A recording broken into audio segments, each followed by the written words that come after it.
baller look. Got no problems with ball.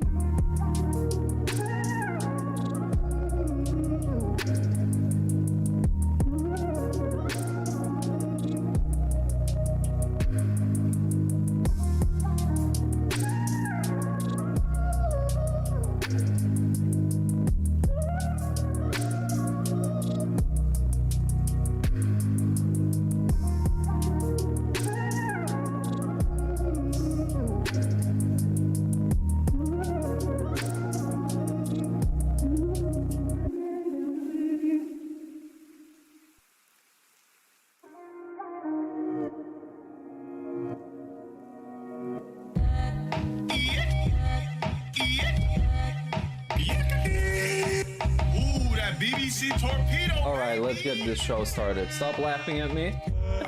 Stop laughing at me, everybody. I'm just trying to be honest. Your top, have your all straight stopping. If you get on top, have your body shaking back. Shots you taking, leave your body quaking, sucking. Click, I'm amazing. I bust one, bust two, then I bust three. When it comes to sex, I'm giving you robotic BBC. Mechanically, my tongue flaps like I need to go get some robotic coffee. I'll be right back. Raincoat, she like to be choked, but I feel gruesome when I do it. It's 10 inches, slide in, toes clenching, pussy's tight, maneuvering. You think I need a wrench in it? Only touch those cheeks that lack a certain stench in it.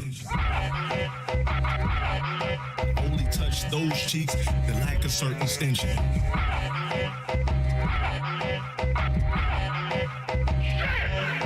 Bust one, bust two. Bust one, bust two. Boom, boom, boom. Hey, look, Richard, you catch that or what?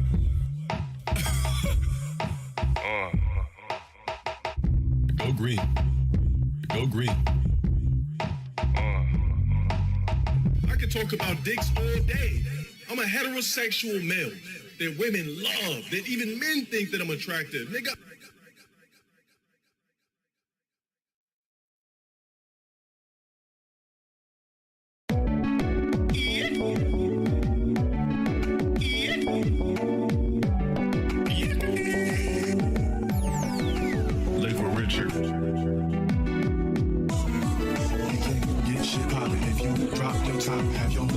If you get on top, have your body shaking back. Shots you take it, ego, body clicking, sucking, click. I'm amazing, I bust one. Okay, enough of this. Let's get it from the back. Them shit can easily collide. You send me over the beat, I drop my bars on it, and we go.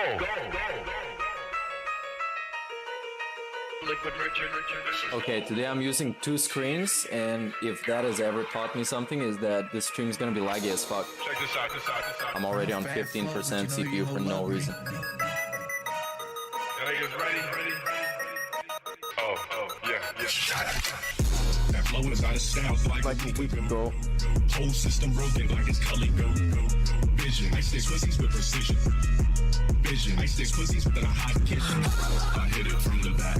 I hit it from the back. I hit it from the back. I hit it from the back. I hit it from the back. I hit it from the back. Listen to this track. Gives me double stacks. Hop on the BBCs. Gets to her knee. Fucking work. Niggas go green. Ejaculation machine. Notification go green. Get that ass big. Alright, we're gonna start soon. Ejaculation machine. I just need to prepare my material. Get that ass big. Get that ass big. Everybody come pull out your cocks.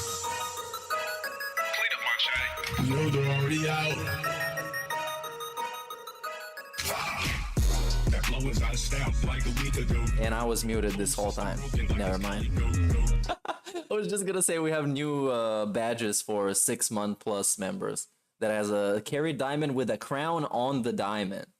Because that's how special you are to me. You are everything. From the back, I hit it from the back. Get pussy when you're fat. That's what you like to do. Get money when you're fat. That's what you like to do. Shout out. Because just a scam for 6 months, 7 months. That's awesome. And everybody, people cheat on the wife, man. It's a normal thing. It's a normal thing. People cheat on the wife, man. It's a normal thing. It's a normal thing. Wing, wing. This one goes out to you little soft music loving motherfuckers. Really talk. Really talk. What? That flow was out of style like a week ago. Whole system broken like it's Cully go. Vision, I stick pussies with precision. Vision, I stick pussies within a hot kitchen. I hit it from the back, I hit it from the back, back, back, back, back. I hit it from the back, I hit it from the back, I hit it from the back, back, back, back, back.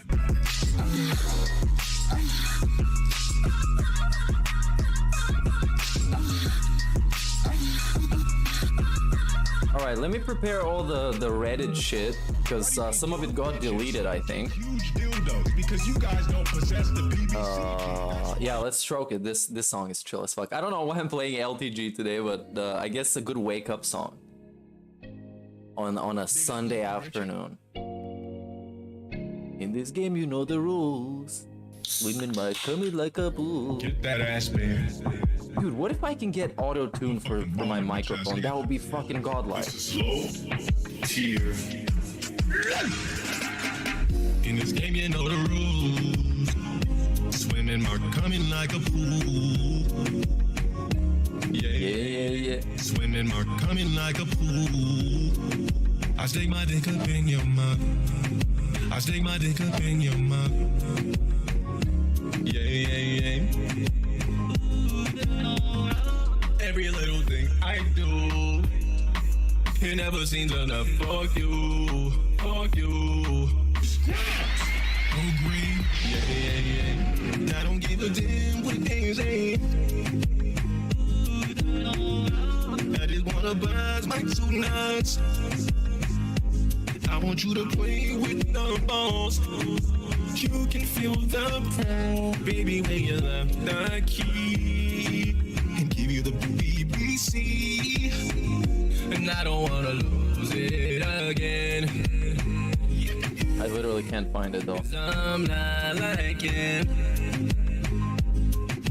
But I found somebody sent me this. Oh yeah, this we're gonna watch this definitely. I'ma show you a thing or two from the BBC. In this game, you know the rules. Swimming, coming like a bull. Yeah. Swimming, mark coming like a pool. I stick my dick up in your mouth. I stick my dick up in your mouth. Yeah. In this game, you know the rules. Swimming, mark coming like a pool. Bro, this shit is not gonna work. Swimming, mark coming like I'm used to like streaming often and everything just is easy to find, and now I can't find anything. But anyways, we're gonna take it as we go along. Impromptu chill. Yeah, let's just get going, okay? Let's just get this party started. Shout out to Sean Ranklin. Big up Sean Ranklin. Now let's first summarize what is happening in the Dark Side Phil cinematic fucking universe, so we can know what we're talking about. Now, first of all, for some reason he's playing some random games that I have no idea why. He's gonna play what, Uncharted 2 today for no fucking reason. Let me just go to his channel and start reacting to his shit. Now look at this. He played fucking Zelda for absolutely no reason. I guess this is Summer of Retro. What does this say? Content ID on WWE? No, fuck that. That shit is trash. Then we got, what else? Yeah, he begged, and then people laughed at him, and he derailed his own stream to confront random people in chat who said LOL to him begging. Fucking embarrassing. Yeah, he's also playing Uncharted 2 tomorrow. That is true. He's been playing Skyrim. Let's actually focus more on the begging style content. Big ups Anything Gaming for 2 months of membership support, dude. This is awesome. Now let's see, what is this as per your feedback? I hate the capitalizing shit for no reason. Your live, like why? I get the emphasis, but really there's kind of no point. What do we got here? We got private begging. Yes, look at this video private now. But he still begged. If you can, please support us. This stream, it's been what? It's been slow going. Wow, this is a new phrase. And Reddit nonsense about me, which by nonsense he means people ridiculing him for blatantly begging. And we're gonna see the video exactly the video that he got shit on about. Let me actually pull up. I found it. I managed to find one of them. So I know somebody posted it in Discord, but I don't really go there very often anymore. Oh yeah, maybe this is gonna work. Anyways, what else? What else? Gifted subs. Last time both of us got gifted subs, and we had like a face-off of gifted subs. Hope you guys that got your gifted sub, you could go and watch the special members only videos. Then what else? We got the daily wrap, a link to the fucking past. What is this? Street Fighter Fun. Thanks for the views, Reddit. Let's start with this. No, first I want to give you some context. Oh my god, look at those fucking likes. And of course, this one is clickbait as fuck, and that's why he got a bunch of views. Oh, this is the one where he talked shit about Reddit, I think, because it got 31,000 views, as in as opposed to the normal 800 to 1,000 views that he actually gets. So yeah, this is the viral fucking stream, the viral one. And wait, we didn't have a pop-up for this? Big ups Anything Gaming for the super chat. He only plays Game Pass games, cheapskate. Well, yeah, there's no massive titles coming out, so yeah. I think this was posted on Reddit. This is a piece of peace video. I think he posted it himself on Reddit, and DSP got dragged through the mud and read to fill by Reddit. Yeah, let's see why. Now this video is called eBeggar explains why $400 of gifted memberships is not enough. And I can only already tell you why. It's because the tips are 0 out of 50. That's why. That's why. What, do you want him to die? You want him to have to eat a sandwich? And I think he was on the subreddit. Actually, let's just head to the good old Twitter substitute. Look for Poems Mystery and scroll through 10,000 million tweets until I find the one that I need to for sure. Unless he... Oh yeah, this is kind of how it looks like. Let me try and get this this screen up there. Yeah, there we go. This is how it looked like. It was on live stream fail, and we got a massive amount of lean-in manual deleted comments by the mods. Let's see also what else. Maybe he... Oh yeah, because I know he has his stuff deleted on a schedule, just like me. So this is gonna be a little hard to find. I can't find a screenshot of the mods deleting comments. I also did have one of them though here. So let me see if I could actually open this. Wow, there we go. Perfect. Brilliant. This is courtesy of Buster up on Discord. Let's see, is this on screen? Why is it not on screen? Huh? Hold on. Oh, there we go. There we go. So now we start from the top. The video in question is this one, and I think we should actually go through the video first and put in some context to the begging and the making fun of Phil. And then I have this this screenshot here that we can go through and read through the interesting ones and laugh at them. And yeah, that's it. Let's get started with this. Okay. Outside of all of that, the only other thing that I want to say before we move on to one important news story that I like. Oh, and you didn't get a notification again? Apparently this is a thing that happens now. People don't get notifications. But it is what it is.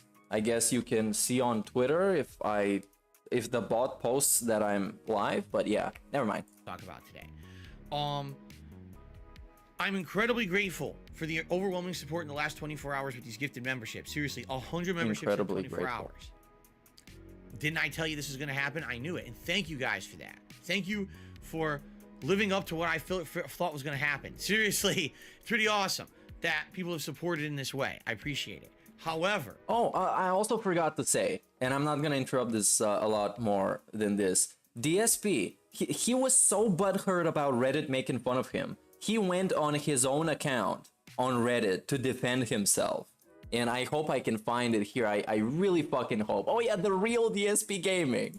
Yeah, we're gonna get to it, okay? So sorry for being messy. I just need to get back in the groove and the vibe. I do have to emphasize something. All right. Let's emphasize tips something. Are very important to me in my business. I do have to emphasize some tips. Tips are the liquidity of my business, and what I mean by that is that's The the cash liquidity flow that I get that I can use to spend on things on a daily basis. If I need to buy a new game today, tips pay for it. If I need to buy something for the business, tips pay for it. Bills and stuff behind the scenes. Bro, tips are fucking dope as fuck. They pay for everything. What does YouTube pay for though? What does fucking YouTube fucking pay for? The thousands of dollars he gets from YouTube. How are they not as important as this? And gifted memberships, as the title of the video says, $400. And they're not that important because he's gonna get them in a long time. The Nintendo Online that I'm gonna get on the Switch, tips are gonna pay for that. Okay? Coming up, my day off on Tuesday, grocery shopping, tips. If I have a meal with my wife, tips. You see, the tips are very important. So, grocery shopping, tips. If I have a meal with my wife, tips. Gotcha games, tips. I understand that people right now Everything are so hyped for tips. the gifted memberships, and I'm very grateful Tips. for that. I mean, thank you. But I hope that that doesn't mean that people are going to forego tipping, because that would put me in a bad situation. And in particular, and I don't know why you guys, okay, why are you laughing? Why are you laughing? Laughing my ass off. Laughing. Why are you laughing? Why are you laughing? This, my friends, is the definition of a lol cow. The definition of a lol cow. Let's fucking open it up. Lol cow. What does it fucking mean? Definition. Urban Dictionary. Right? Is a person you get extensive laughs from who doesn't know they're being made fun of. Why are you laughing? Why are you laughing? I'm trying to fucking beg here. I'm trying to be pretending I'm having a fucking financial emergency. Get bad. I'm just being honest. Why are you laughing? Why are you laughing? Because it's funny. It's hilarious. This whole picture is phenomenal. Because it's a 40-year-old sack of shit sitting in front of a bunch of video game boxes, like video game console boxes and just gamer trash. This is how I would call it. It looks blurry as fuck and has this terrible childish Super Mario layout. And he's begging me for tips. This is why I'm laughing. Because it's fucking funny and it's pathetic that a 40-year-old man would degrade himself to this degree, where he would have to ask people for tips, and they laugh in his fucking face, and he still doesn't know why. You don't know why? Seriously. I'm just gonna stop the fucking stream right now. I'm gonna stop the stream. Yeah, attract more attention to the fact that your own fucking fans are laughing at you. Attract more attention to it, please. Now, what are you laughing at? Let's hear what's so hilarious. Big ups Navi, Nathan, Charlotte And people for wanna say, "Oh, the I'm membership, laughing my dude. ass off." What's so fucking funny? I would like an answer. Because if you think that me being honest with you is funny, that's fucked up. What's wrong with you? I'm telling you. Yeah, your honesty is actually funny because you don't always have to be honest. You know that. Sometimes you can just shut the fuck up and not tell me what is happening in your life that I might think is fucking funny. Come on, you don't have to be. This weekend or memberships. I literally can't afford stuff on Tuesday on my day All off. I get is memberships. Bro, memberships were gonna save the fucking business. And then he gets them. And then says, well, memberships are great because I just got $400 fucking dollars in them. But actually, you should please tip me. How is this not funny? How is it not funny? How is it not funny? Oh, it's funny.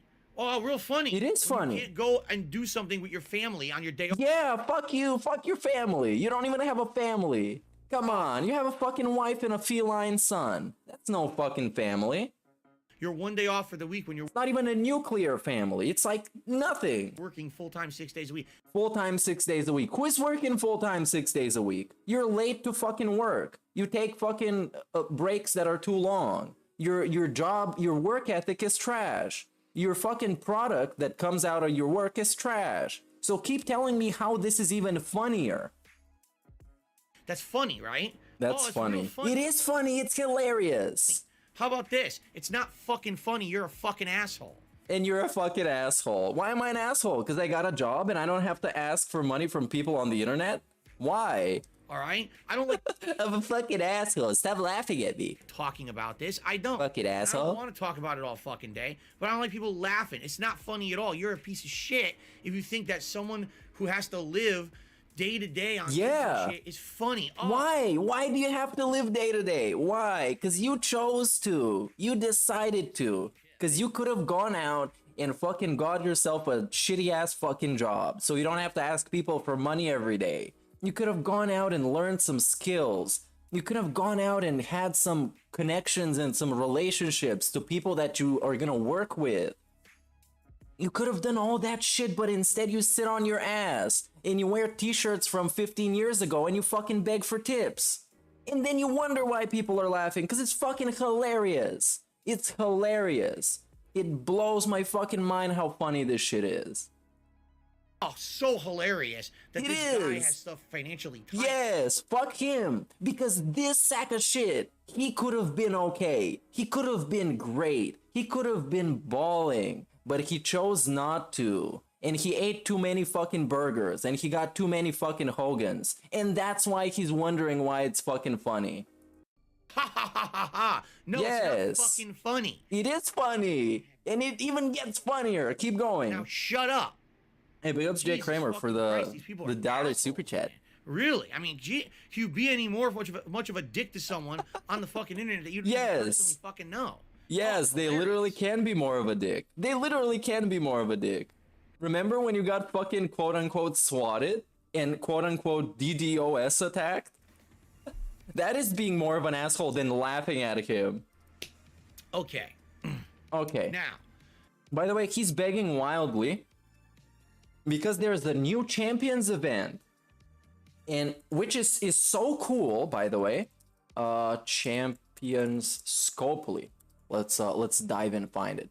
WWE Champions. There's a new phenomenal event, and you guys are not gonna believe what. Wait, is this Snoop Dogg? What? Yo, for real? You gotta be kidding me! This is Snoop Dogg. They put him in Call of Duty, and they put him in Champions. Holy shit! Go blow his stuff up. Go blow his stuff up. Wow, this was loud as fuck. And that's awesome. But what I wanted to show you is actually the zombies with Hawaiian fucking shirts. How can you not want to pull this? Look at this. It's a Drew McIntyre. I don't even know if he calls himself like that anymore. Drew McIntyre with a fucking Hawaiian shirt. And you can see his chest muscles that are buff as fuck. He's also a zombie. You see Bobby Lashley with the zombie eyes and zombie everything. And wearing a fucking Hawaiian shirt. This is so fucking cool. Why wouldn't you want to spend your entire fucking livelihood on this? So awesome. And yeah, this is why he was so desperate for fucking money, because shit like this happening. Or he's on drugs, or he is, I don't know, spending the money on something else at this point. I have no idea.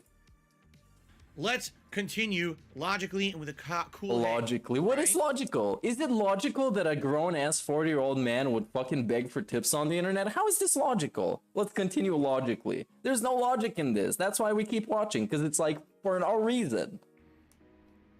If you guys want to support this stream, by all means, the gifted memberships are great, and please go ahead and do so. That will help me in the long term. Please go ahead and give memberships. The same as any other membership or a super chat or a super sticker. It takes a month to a month and a half for me to see any benefit from it. So for me to see any benefit from it, what the fuck does that mean? Just say for me to get the money. He, like, what a fucking weasel, man. He would never say it. And we all know that this is what he means to say, for me to see any benefit from it. Literally, for me to get the money, just say that. But no, for me to get any benefit. What other benefits do you get from memberships outside of the fucking money, you asshole? This cool gifted memberships right now will help me next month. But that doesn't mean I don't have to pay anything now. Understand? Imagine, by the way, imagine if he was getting paid the same way that most other people are getting paid, as in a monthly paycheck. And that's all you get. You just get a monthly paycheck on the whatever date you get it, 25th, 26th, the 1st of the month. He would fucking die. He would go homeless within like 6 months, because he literally can't save up money this much and save it through this big of a period, because he's used to ever since back in the day, getting his money on very short intervals. So dude is not, he's not ready for that. But that's not gonna happen since tips are a thing, and he gets tips immediately, you guys. So please continue, especially if you were someone who regularly did tip. Please continue to tip. That helps a ton. The tips are my life's blood day to day. The tips are my life's blood. Up now in the next several weeks because we have gifted membership. Amazing. That would literally be a disaster for me. By the way, at this point, I think he's begging every single day. It's not even like, no joke, every single day is a slow day. I can't believe this. Or at least he has to beg for him to even break like $100. He has to like beg heavily and tweet. I would not be able to pay anything. That would be really, really, really bad. And in particular, what is in particular? I hate to say it, of course YouTube has to do this now, right? You might say, oh, Phil, you should be super happy that gifted memberships are live. I am. But what did they do? Guys know, well, you probably didn't know this. What did they do? I get paid. What did they do now? First of every month by YouTube. Okay. In general. Are you gonna say because it's a Sunday? The 21st ever. Oh my God! For me. For real, we're complaining about this for real. Cause I know I was supposed to get paid today. Instead, I won't because it's a fucking Sunday. That's life. Gonna get the money tomorrow. But for him, it's an actual fucking segment. I cannot believe this, man. I can't fucking believe this. One day is sabotaging his whole fucking business. It's like on President's Day. Remember that fucking insane wacko rant? Insane rant. Blows my mind.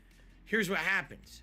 I've probably turned down the microphone a little bit. By like several days for no good reason. No, it's one day. It's one day. Don't be saying fucking several days. Don't be saying several days, because we both know it's one fucking day. You're gonna get your money immediately on the next fucking day. It doesn't make any sense that if I was gonna get tomorrow. Tomorrow he's gonna get his money. Get paid this Monday, I would get the payment on Monday. But if they start to process the payment on Saturday, I might not get paid till Wednesday or Thursday. Just think about that. That's not true. That's bullshit. But I receive payment later. How the fuck does that work? The answer is it doesn't. It's stupid, and something is weird about the way that YouTube processes their payments. So the answer is he doesn't know. The answer is it's stupid and something is weird. Thanks for the fucking answer, DSP. You know that when you say an answer, it actually needs to answer something and not just be exposing you for not knowing anything? But this has happened a couple times in the last year where the payment is coming on the weekend and I don't get it until much later in the week.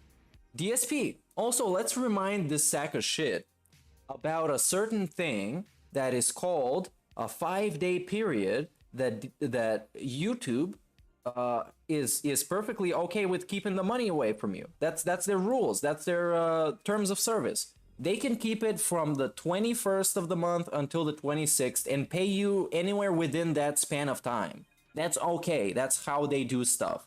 And you should know this as a creator, and you should manage your fucking money. So you're not in a situation like this, where you can't get your money on the day you thought you would get it, and then everything falls apart.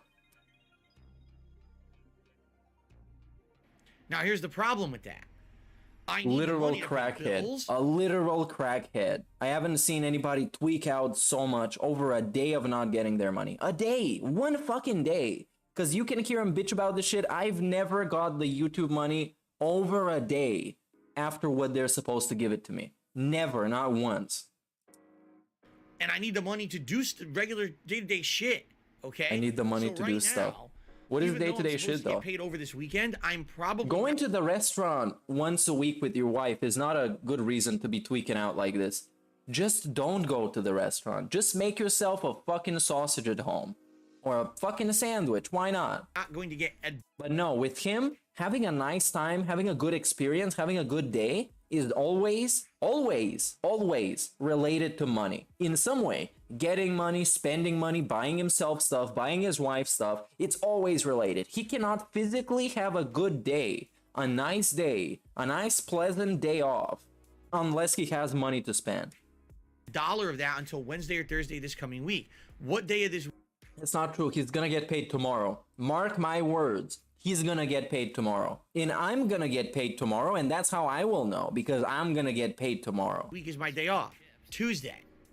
So if I don't have tips to pay for stuff on Tuesday, I literally can't do things on Tuesday, like grocery shopping, or like I said. Okay, you can buy less stuff though. You can buy less stuff. You can always do grocery shopping. I could do grocery shopping right now. If I don't have money, whatever, I can just go and buy less stuff. And I can spend less money. Deal with my wife. But no, he needs to have a certain amount of money where the grocery shopping level is unlocked. Otherwise, you can't go grocery shopping. They don't let you in the store unless you have a certain amount of money. That's how he thinks life works. And people in his fucking chat believe him. For the one time a week we don't cook at home and we can actually go out to do something. You know what I'm saying? So this kind of sucks. Go out to do something. Like what? Spend money at a restaurant. Just say it, man. Everybody knows it's like this. Of the gifted memberships has to be the 1 month and the 1 week when I'm getting paid that month where it's going to be delayed. Hold on though. Hold on. You're not going to get the money from the gifted memberships now. Is this a lie?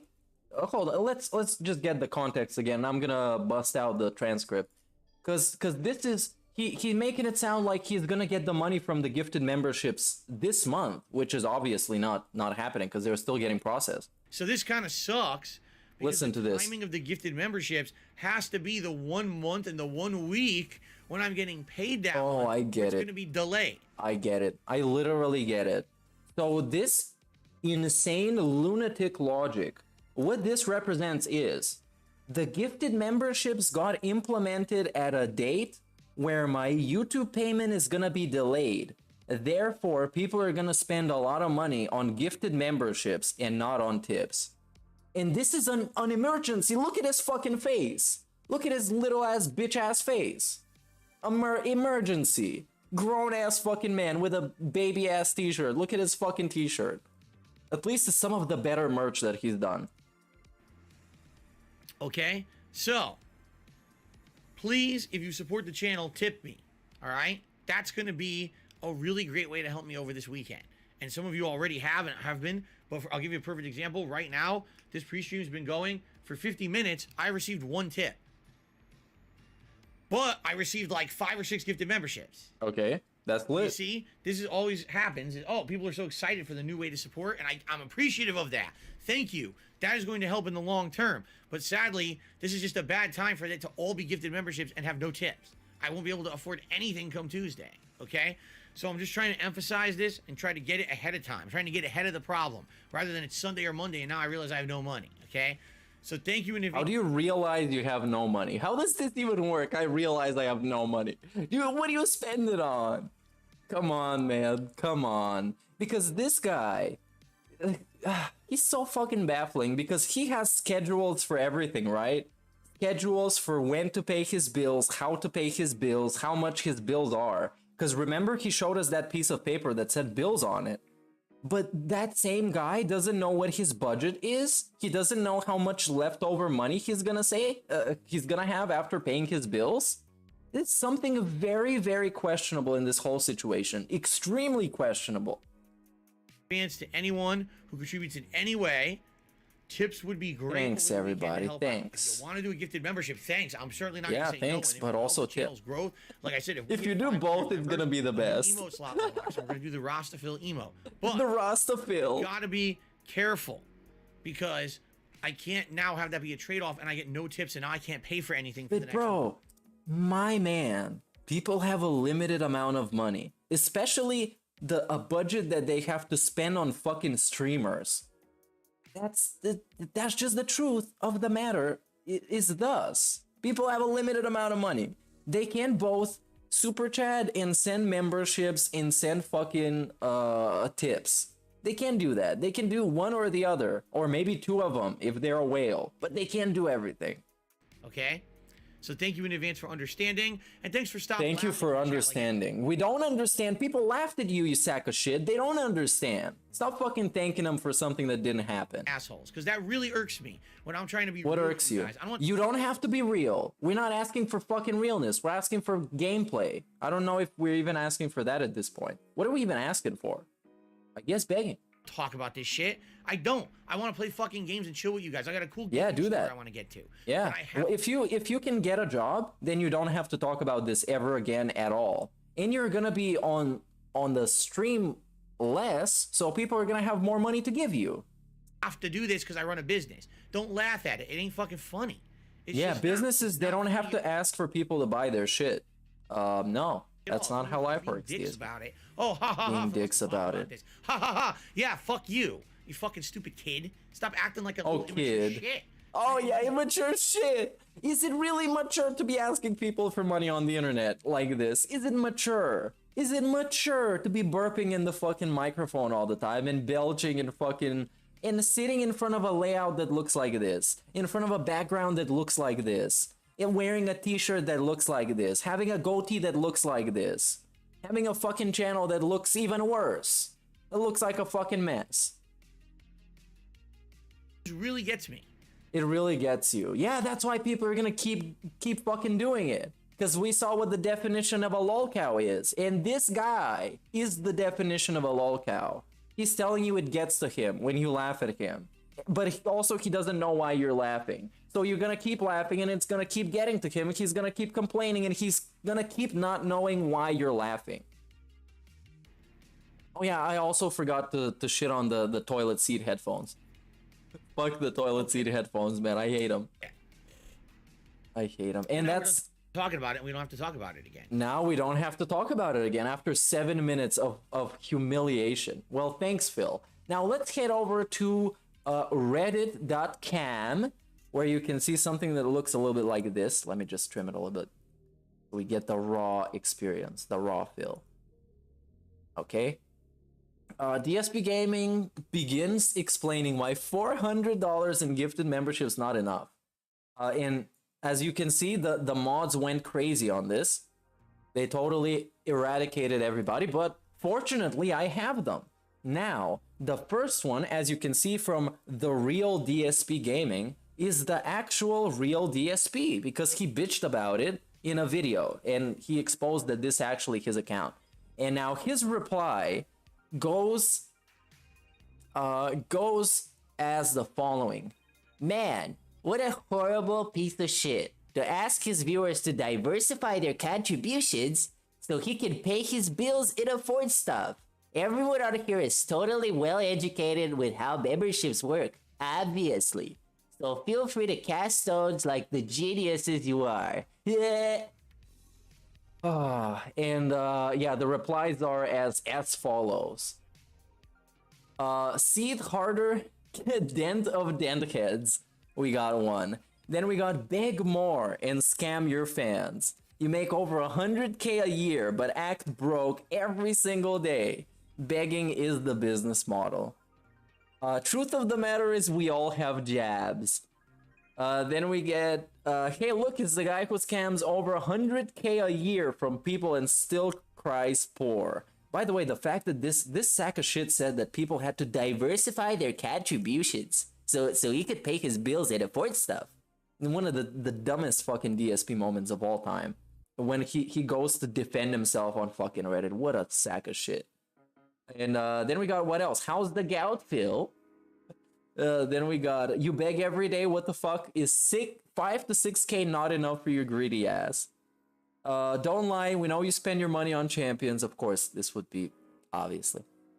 Further proof, it's him on WWE Champions because he uses DSP Gaming on all his accounts. And yeah, a lot of this got deleted. And hold on. Let me read through this one to see if it's actually worth reading. Cast stones as in the glass houses, not saying. So saying you're a piece of shit, then referencing a saying that admits you have faults and people should recognize their own faults is basically admitting you know you're a piece of shit. What a great moment. Because he said whoever, whatever cast the first stone, you know, that it's the epic Bible moment meme saying.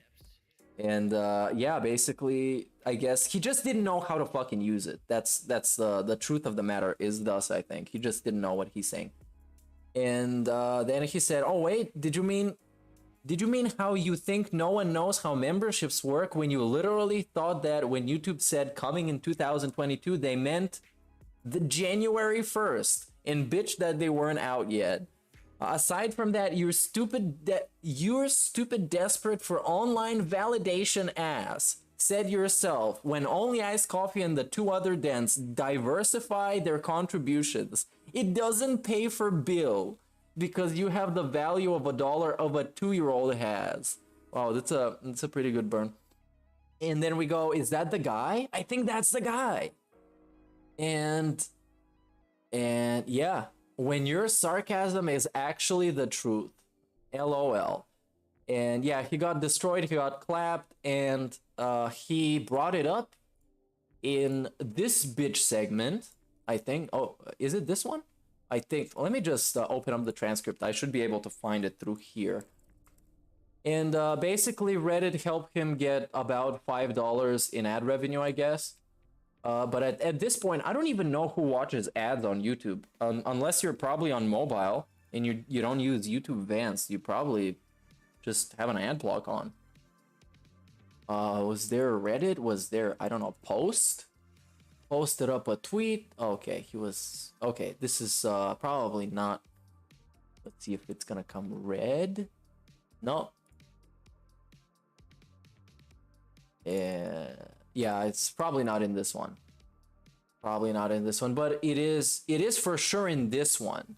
Thanks for the views, Reddit. This is gonna be a massive cope segment. Look at his stupid ass face. His deadpan expression. It's like nobody's home, man.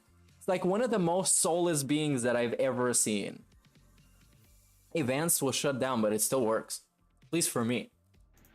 Good evening, everyone, and welcome to the Daily Wrap for Friday. Oh no! What is up with this fucking hair? Hold on.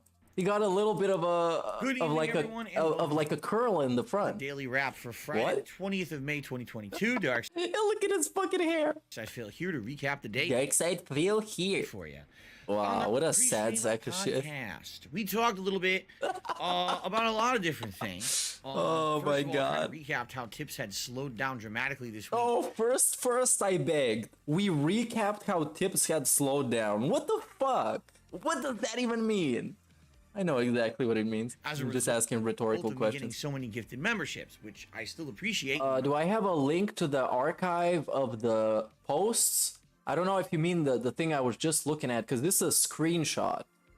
It might be possible that you can open it if I just send the link in chat. Maybe they were, maybe you wouldn't.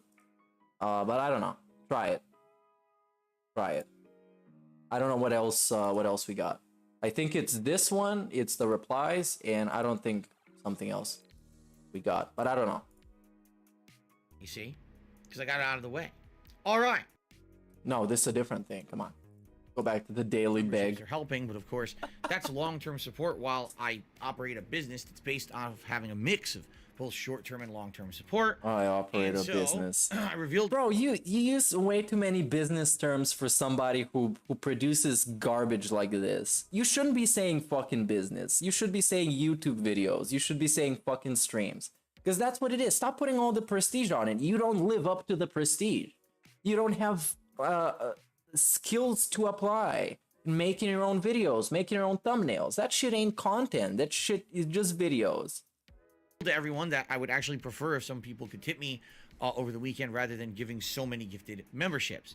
Some people were up in arms about this, saying I was ungrateful because they're more. Yes, no, you are. This is called a choosing beggar. This is exactly what it's called.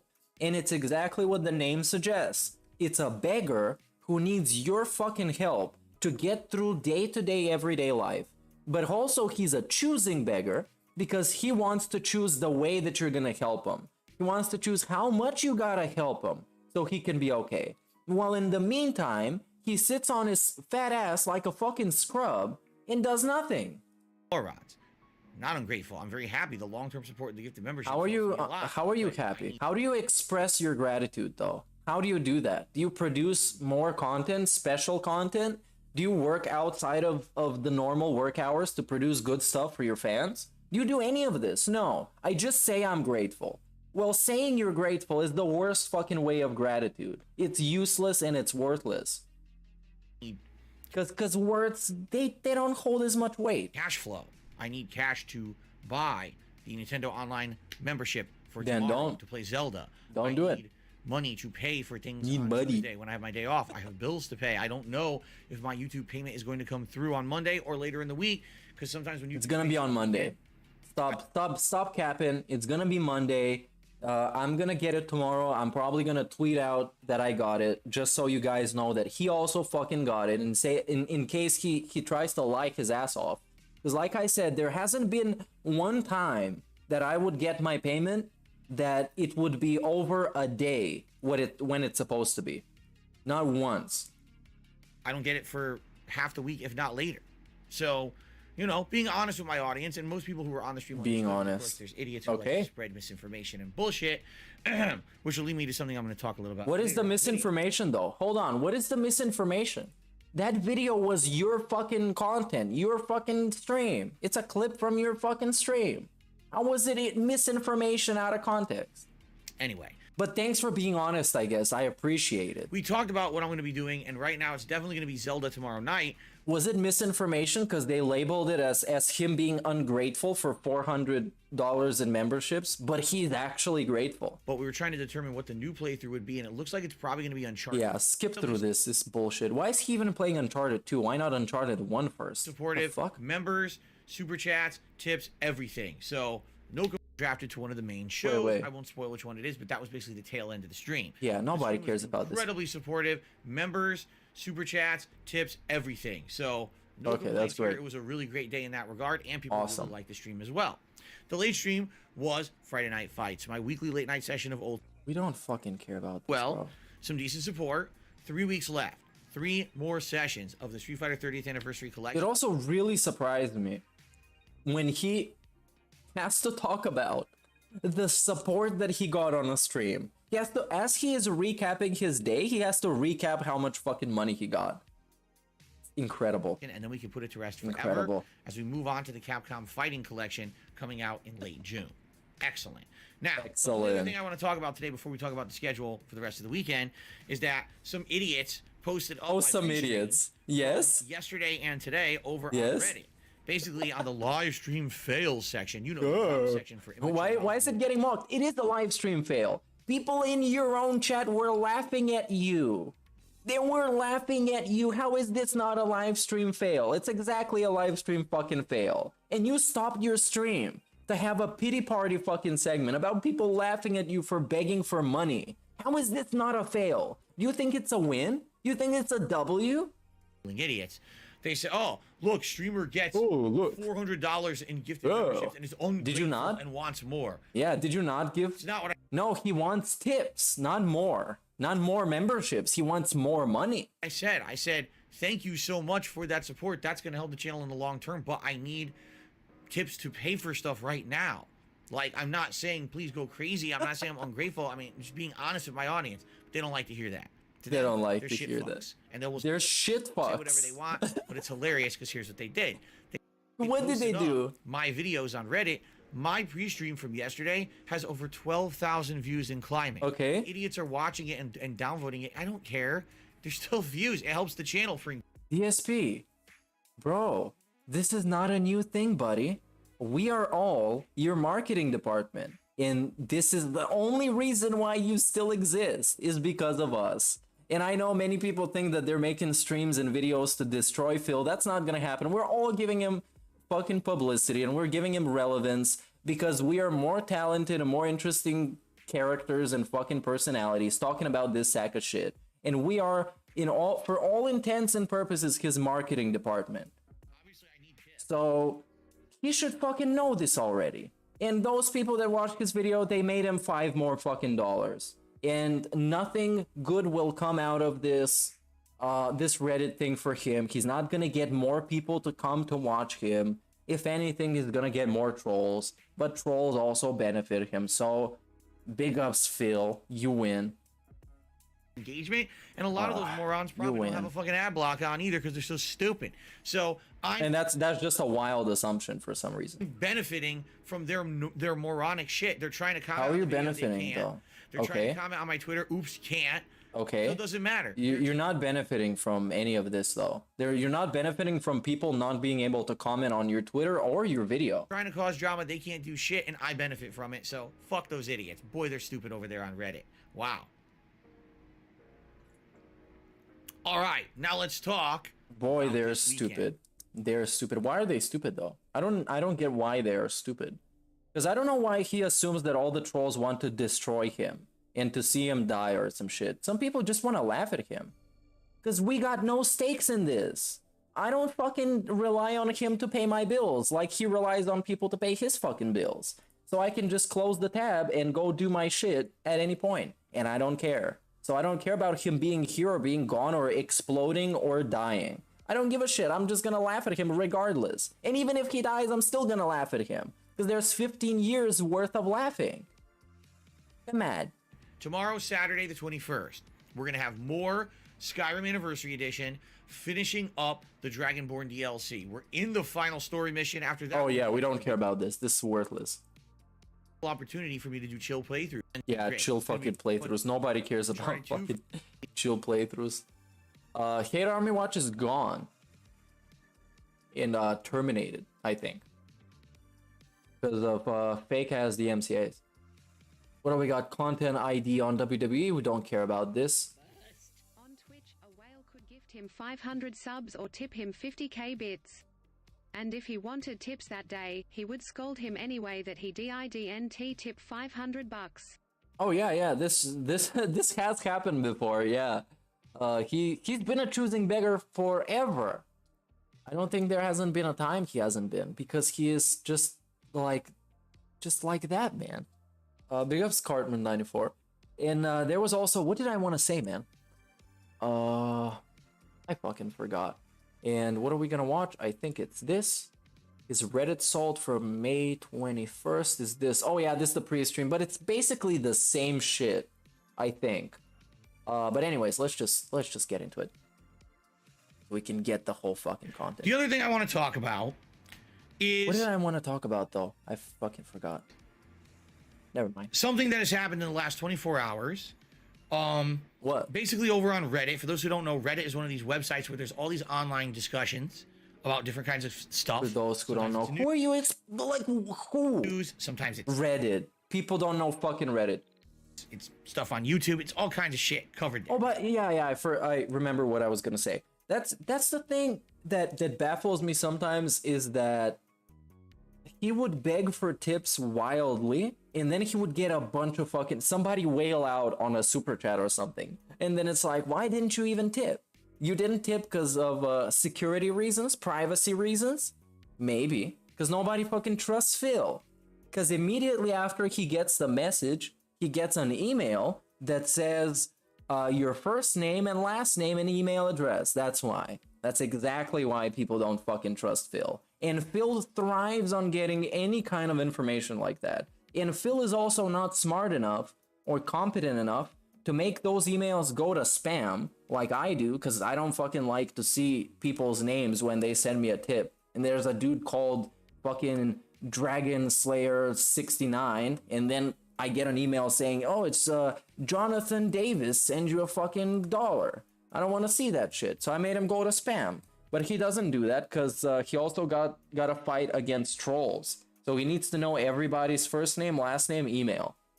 Basically he got like a yellow pages worth of that. It's a variety of topics.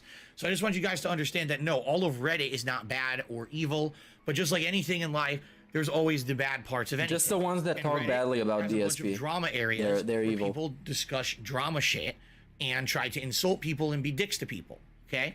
So there's a part that they have called live stream fails. And what they try to do is take live streams of people or clips of live streams of people and make fun of them. For various reasons. No. It's literally in the fucking name. Not make fun of them. Not take clips and make fun of them. It's live stream fails. If they think it's a fucking live stream fail, they're gonna fucking post it on there. Oh yeah, I know I name dropped the guy from Korn, but I was just making up a name.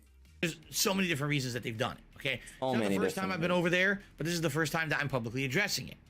So, a couple days ago, I was granted gifted memberships here on YouTube, and you guys supported the shit out of this channel, and in a day we had over 100 gifted memberships.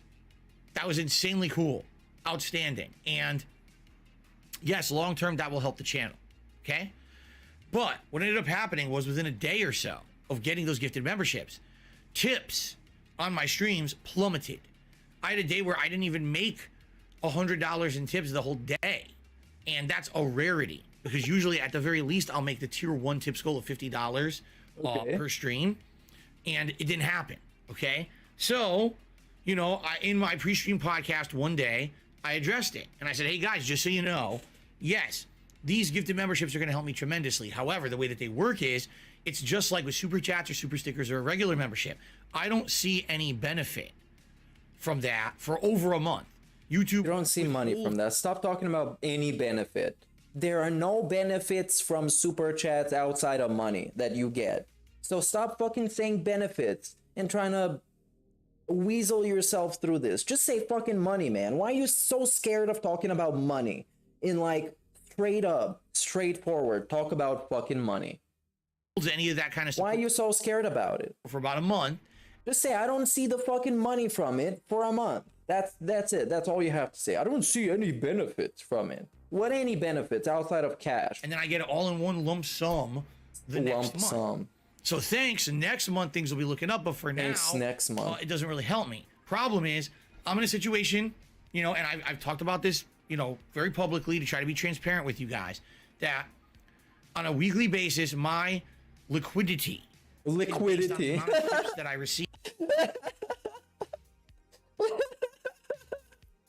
My liquidity. We're speaking in financial terms, right? Oh, we go in financial terms. Since the bankruptcy, huh? It reminded him that he has a fucking business.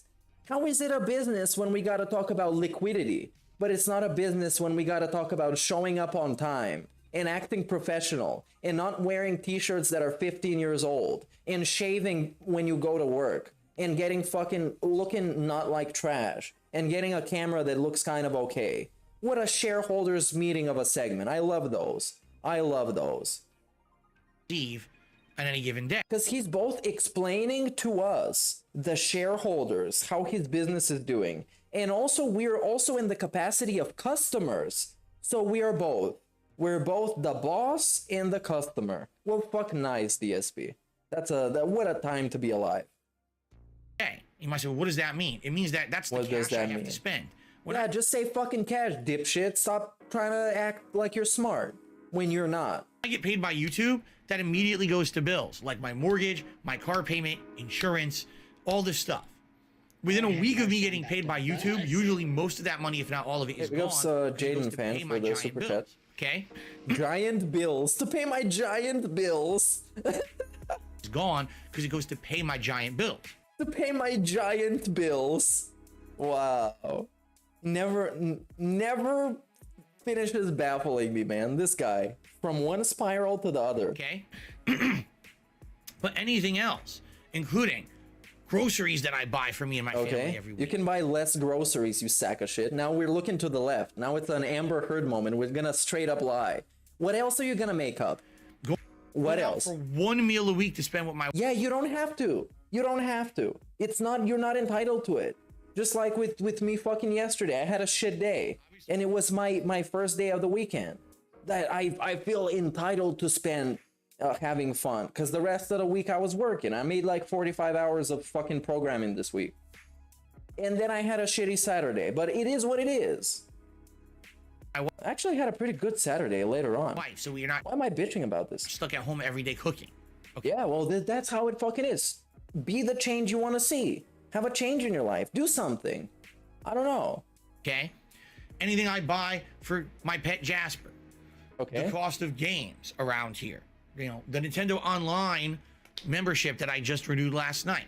Okay. That kind of stuff is paid for by tips on a daily basis. Everything is paid for tips in the daily basis. You ain't got other ways of fucking revenue outside of super chats, which are basically tips that are at least private. So you can't see people's fucking names. Everything is paid from this shit. Why are you like trying to make shit like that? And why are you trying to make this my fucking problem? Because I don't give a shit. And when I say my problem, I mean the viewer's problem. Because I'm also a viewer. Even though I don't fucking like him. So my concern. What is your concern? If everyone focuses on gifted memberships. Okay. which could happen. Oh, wow, this is a new feature. We all want to jump on it and help Phil's channel. Great, thank you. But if everyone says, oh, we want to do a gifted membership, but people stop tipping, I have no liquidity. I have no cash to spend. I forget the part where this is any of my business and I care about it. Because guess what? I can open a new tab with, how did you open a new tab? Control, Shift, and T? No? That just reopens a closed tab. Anyways, I can open a new tab and go and find somebody that plays the same shitty ass game that he's playing and watch them instead. And chances are that they're not gonna talk to me about their fucking liquidity because they're not a stupid ass sack of shit. And in particular, this is a bad month because, well, okay, not this is a bad month. It's a weird month. Here's why. Oh, it's a weird month. And now he's gonna talk about his stupid ass fucking the weekend YouTube thing. Why he didn't pays. Yeah, the fucking YouTube payment. I'm skipping through this, man. I'm not gonna make you guys watch this, and you've probably seen this already. Fucking YouTube. But now that YouTube is my primary source of income, I don't have supplementary income from Twitch like I used to. What? YouTube is my... Broski, you just talked about fucking tips. And I know what he means, but it's just fucking dumb as shit to say this. YouTube is your primary source of fucking income. Okay? I know that sounds stupid because it is. But now that YouTube is my primary source of income, I don't have supplementary income from Twitch like I used to. Bro, the tips are the fucking supplementary income. Pick one. Pick one that is your main income. You have fucking Patreon supplementary income. You have like $300 on Patreon. Let's do a fact check real quick. Darkside Phil creating daily piece of shit videos on patreon.com/darkside fucking Phil. $300. This is nothing. $300 fucking dollars. You can buy like how many games? 6 games. 6 full price fucking games with this money. Are we fucking serious here? I have no supplementary income. How much income do you want to have? How much money do you want to get every fucking month? And still you can't get by. Used to. This is a huge concern. If I'm not going to get paid till like Wednesday, Thursday, but my day off is scheduled to be Tuesday, and I'm not getting any tips this week because everyone gifted a membership, I'm bummed. You are fucking bummed because you are a bum. That's why you're bummed. So all I did is I basically did a explanation of this on my podcast. No, you did exactly what you did right now. You begged and humiliated yourself as a middle-aged fucking man who should at least at the very least bit be a role model for somebody, because you're a grown-ass fucking man. 40-year-old people have families. They have children that have already left the house, went to study, went to work, whatever. He's a 40-year-old man.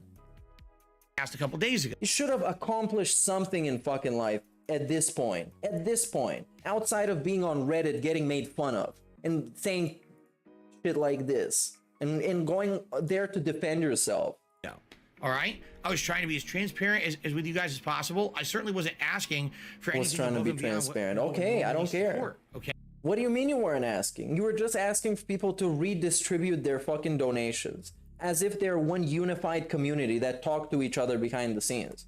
Is this what he wants, for people to make like conspiracies for when to contribute to fucking Phil and how much to give him so Phil can be okay? This is what fucking people do for children, man. Fucking children. Okay. Never seen a more helpless fucking 40-year-old man than this, who doesn't have any sort of disability, doesn't have any sort of shit dragging him down in life that is not his fault. This man had any fucking opportunity to be a successful person, to be somebody who has friends and has a family and has a business that runs okay, and be happy with his fucking life. Every opportunity he had, and he fucked it over for himself. And now he has to prey on fucking retards and denheads on the fucking internet to give him money. Yeah, keep sipping. So, all I was saying was, hey guys, please don't forget about tipping, because it is important. Don't forget about tipping to get some tips. I wasn't saying, oh, wow, you guys all gifted memberships and you really screwed up. I'm so ungrateful. How dare you? I wasn't saying that. No, nobody said you said this. Nobody claimed you said this. You dumb sack of shit.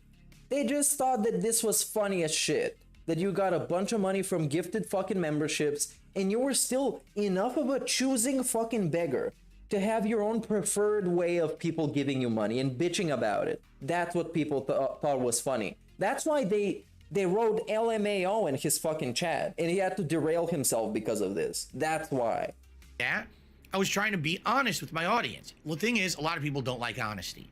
No, people like honesty. It's just you don't always have to be fucking honest. Sometimes you just need to shut the fuck up and do your job. You don't have to be fucking honest. Here's why. Bill. Because a lot of content creators aren't honest. A lot of Okay, do they talk about their bills? I don't give a shit if you're being honest with me. I literally don't care. You can lie to me all you fucking want, as long as you give me content that I fucking like. Because I don't care about them that much. I don't care about content creators that fucking much. I don't care about who we got here. Hey, big ups Pastor Erick Chiller. I don't care about fucking Kill Up that much as a person. If he tells me that he's a fucking genius, has 500 IQ, and that's like a blatant fucking lie, I don't give a shit. As long as his Fallout 76 review is fucking good, I don't care about any other shit like that. I don't care if he's broke. I don't care if he's homeless. I don't care if he's anything. I don't care. As long as I can fucking watch his video that I'm here for to watch, and I enjoy it and I think it's good, and I agree with him, even if I don't agree with him. So yeah, Phil, people don't give a shit if you're fucking honest. They give a shit if you deliver the fucking content. Content creators sugarcoat everything as a positive. Okay. They don't talk about this kind of matter. Because I'm here for positivity. I'm not here for a pity party of a grown-ass man asking for money. I'm not here for this. Even though I specifically am here for this, because this is funny. Fact shit with their audience because they don't have to. If I was a YouTuber, yes, they don't have to. So they can lie their ass off. I can lie my ass off. I can tell you I'm a fucking rocket scientist. And that would be a blatant fucking lie, but it doesn't matter, right? Because I'm still making fun of Phil. That's what you want. Subscribers. Getting hundreds of thousands of views on every video. Hundreds of thousands of views. Turned on, immediately a plethora of contributions came in. No. This is some fucking fantasy. His complaint is that people don't have to beg for money. Not that they're getting millions of dollars. Because I can be sitting here and fucking not getting millions of dollars, but I'm not gonna complain about it. That's the difference. And there's thousands of streamers that do the same thing. Thousands of people that edit videos and put in hours of work that don't complain about fucking money. I wouldn't ever have to discuss this. But that's not the reality. It hasn't been for a very long time. Go back to my old content, pre-streaming, when I used to just do on-demand videos on YouTube. When you told people to click on the ads, when you told people that you have a PayPal link in the description that people were already sending you money to, and that you wanted people to send you donations on that as well? Are we talking about that as well? The thing I ever mentioned is if, man, people weren't watching a particular game. And that was about it. I never had segments asking for shit. I didn't have to. Because I never had segments asking for shit. Is this an acknowledgement that now we have segments asking for shit? As this is his own words. I didn't have segments asking for shit. Meaning that now we have segments asking for shit. Meaning that we confirm that we have begging segments.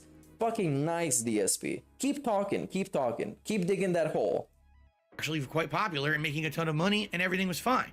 You weren't quite popular though. Trolling amongst many other things. Trolls like made me a beggar. Changes. Trolls make me humiliate myself on a daily fucking basis. Highlights and things changing on YouTube. Everything basically made me become less and less popular over the years. If you want a full explanation, go watch my reaction to my own Down the Rabbit Hole video from a week ago. It goes through my entire history of me being a YouTuber and how my channel, this channel... Also, if you're... Hold on. If you want a full explanation, go watch this 4-hour fucking stream. Yeah, that's not gonna happen. Declined at a pace because of all the shit that happened to me over the years. All right? So... Here's okay, what happened. We get into the actual content of the video, even though the content thus far was actually very interesting as well. Redditors decided... Redditors? Oh, wow. Look, when he talks about somebody else that he doesn't like, then you're getting a mocking voice. Like Kevin would say, the gumshoe voice. Oh, these fucking Redditors. Well, they would like... Hold on, I need to call. They were like, oh, Phil, look, what an embarrassing moment. Let's go and make fun of fucking Phil. We do this a certain way and we don't actually show it in context. But if we What is the context? It was literally like a 10-minute video, bro. Stop making yourself embarrassing. clip something out of context, and It's not out of context. Full context was there. Full context. Fails, we can make Darkside Phil look like an asshole. No. We don't have to make Darkside Phil look like an asshole. This video itself, the video we're watching right now, this is pure Phil. It's not pure because Aquatil did the heavy lifting and actually put DSP's chat on the screen, which we don't see at all in his raw videos. There's a date, time, and people watching and likes. So yeah, this is actually much better than the DSP true video. But no, that shit was not out of context. Give me a break. Yet again, this happens to me all the time. Take shit out of context, take one piece of what I said, spin it like something it's not, act like I'm an asshole. No, right? You are an asshole. But please think you're not an asshole, because then we can make way more videos about you. Please be delusional. Please. It gets to the point where it's very tiring. And usually I don't address it. But when these assholes start doing it, you address it most of the time. Now, people are talking about it on my streams. People are talking about, like, I found out about it because a moderator alerted me to it. They say, hey, are you aware that right now you're one of the big trending topics on Reddit for gaming because of this thing you said on your stream? No. Wow. The prestige. Phil, are you aware that you're one of the biggest trending topics on gaming in the world right now? This is bullshit. What is this misinterpretation? This has 400 fucking upvotes. This is not the hottest shit in life. And maybe if it still exists, maybe it got a lot more, but it's not a viral fucking moment. A couple days ago? No. Why would I know that? And also, is he trying to pretend that people don't tell him everything that is happening behind the scenes all the time? Come on. You know that this shit is happening because he has some brain dead fucking idiots going around on Kiwi farms and watching everybody's fucking videos so they can know what they said about Phil. So, what's funny about this is... What is funny about this? Tell me what is funny. Let's laugh a little bit. Apparently what happened was people clipped it. And when people clipped it, people started watching it, but we're like, yeah, but this is only a snippet. We want to watch the whole thing. So then they started going to watch the whole pre-stream podcast. And as that's not what happened. The podcast started getting views. Now, normally when I do a pre-stream podcast, okay, it gets anywhere between 500 to 1,000 views within 24 hours, and then it fluctuates. Sometimes if it's an interesting podcast or has a hot topic, it'll get more. Sometimes if it's a more boring, arbitrary... I'm about to bust. For years, I've had hundreds of instances of my words being taken out of context. Don't pay attention to all the times they've been put in context. Big ups, you boy. That's the thing, man. As far as I know, everybody who watches fucking DSP and like streams, videos, whatever, they make sure to put the full fucking context. This is why this video is actually 12 minutes long instead of 5 minutes long. Because the actual Reddit part started around here somewhere, which is like 5:30, 6 minutes. But for the extra context, we got this. And Hate Army Watch used to do this. So many fucking people do this all the time. And they give you the whole fucking context. This sack of shit still claims it's not context. Arbitrary podcast with just like Q&A, nothing to talk about, it'll get less. Today, probably this podcast will get a little bit more viewership than usual. Because you bitch. Because you bitch, and there's drama. Podcast. And what ended up happening was, because Reddit... This is, by the way, DSP inventing a scenario every time. This is not how shit went down. This is literally not how it happened, but he would like to explain it as this because this makes sense to him. It's a popular place where people have these internet discussions. The viewership started to skyrocket, okay? 1,000 views, 2,000 views, 4,000 views, 8,000 views.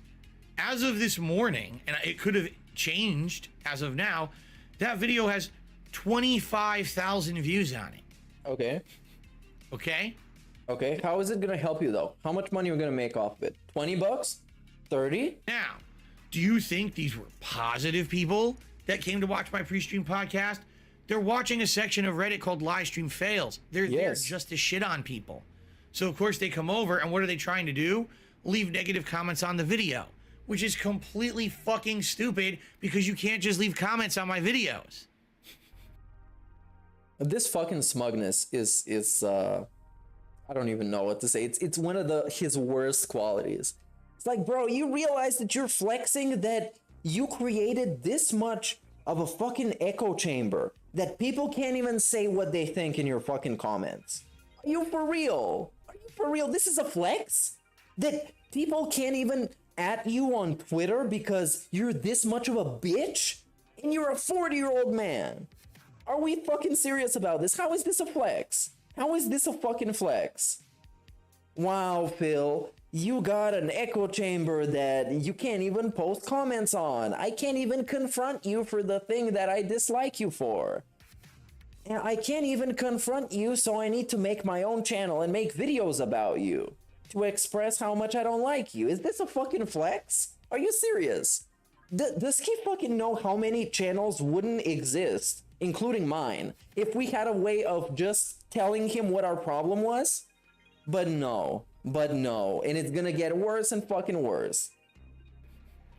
So they're trying, and I'm not even exaggerating, dozens of idiots come on to this video to idiots. Darkside Phil is a scumbag piece of crap You who are. wants money and blah blah Yeah, blah. you are. That's literally truth. He's a scumbag piece of crap who wants money. That's literally it. Haha, banned, stupid idiot. And Oh, and he's banned. Okay, are you flexing about being able to ban people? it was hilarious because these idiots kept trying to do it overnight. They're so dumb.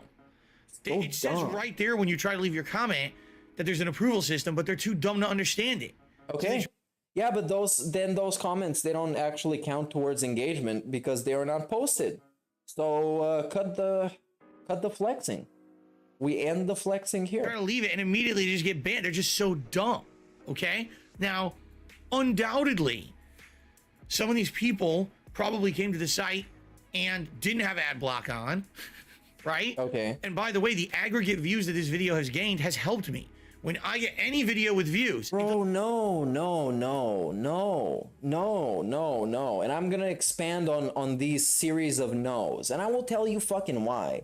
Because I hear so many people saying that your fucking trolls are helping Phil. They're helping him exist, yes. But no, he is not gonna thrive. He's never gonna thrive.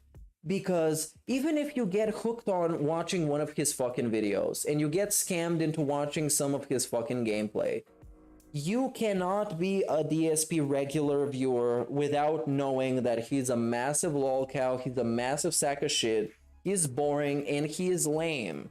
This is not how any of this is gonna work. And those people, they're not helping you as much as you would like to delude yourself into thinking that. They are not helping you. No, they could go and watch your fucking video, but you know, those are people that fucking hate your guts. And people that make fun of you, that look down on you, as they should. So don't be all up in your fucking feelings about this. doesn't matter the reason for the view. A view is a view. It helps this channel. It does not help this channel, because this channel can pop up on the fucking trending page of YouTube, and still it's not gonna work, because the fundamental issue is the guy running the fucking channel. And unless that changes, nothing else will fucking change. He's still gonna get 100 fucking views, 500 views, 1,000 views per fucking video. And there's gonna be people like me that sit here and have a fucking coffee and a beer and a joint and are gonna get 3 times as much fucking views and engagements and fucking positivity. And that's how it's gonna fucking work until he's in the grave. So keep flexing, keep being smug. We're gonna keep talking shit and keep having fun. And that's how it's gonna be. Okay? So they all came over in droves to try to shit Came on. over in droves. They failed epically, because it doesn't matter if you downvote a video, no one sees that anymore. It doesn't matter if you try to leave a negative comment, it will never show up on my video. Okay, You so it doesn't are a mean. moron. How is that fucking moron, bro? This shit takes no effort at all. This shit takes no effort at all. Coming here and writing a comment, good video. This takes no effort at all. No effort at all. Unless you're a fucking grandpa like this, where everything takes effort, well then, I'm sorry, but this is kind of a hard way to live. Because posting on Kiwi Farms doesn't take effort. Hell, making this stream that I'm making right now doesn't take fucking effort if you know how to do shit.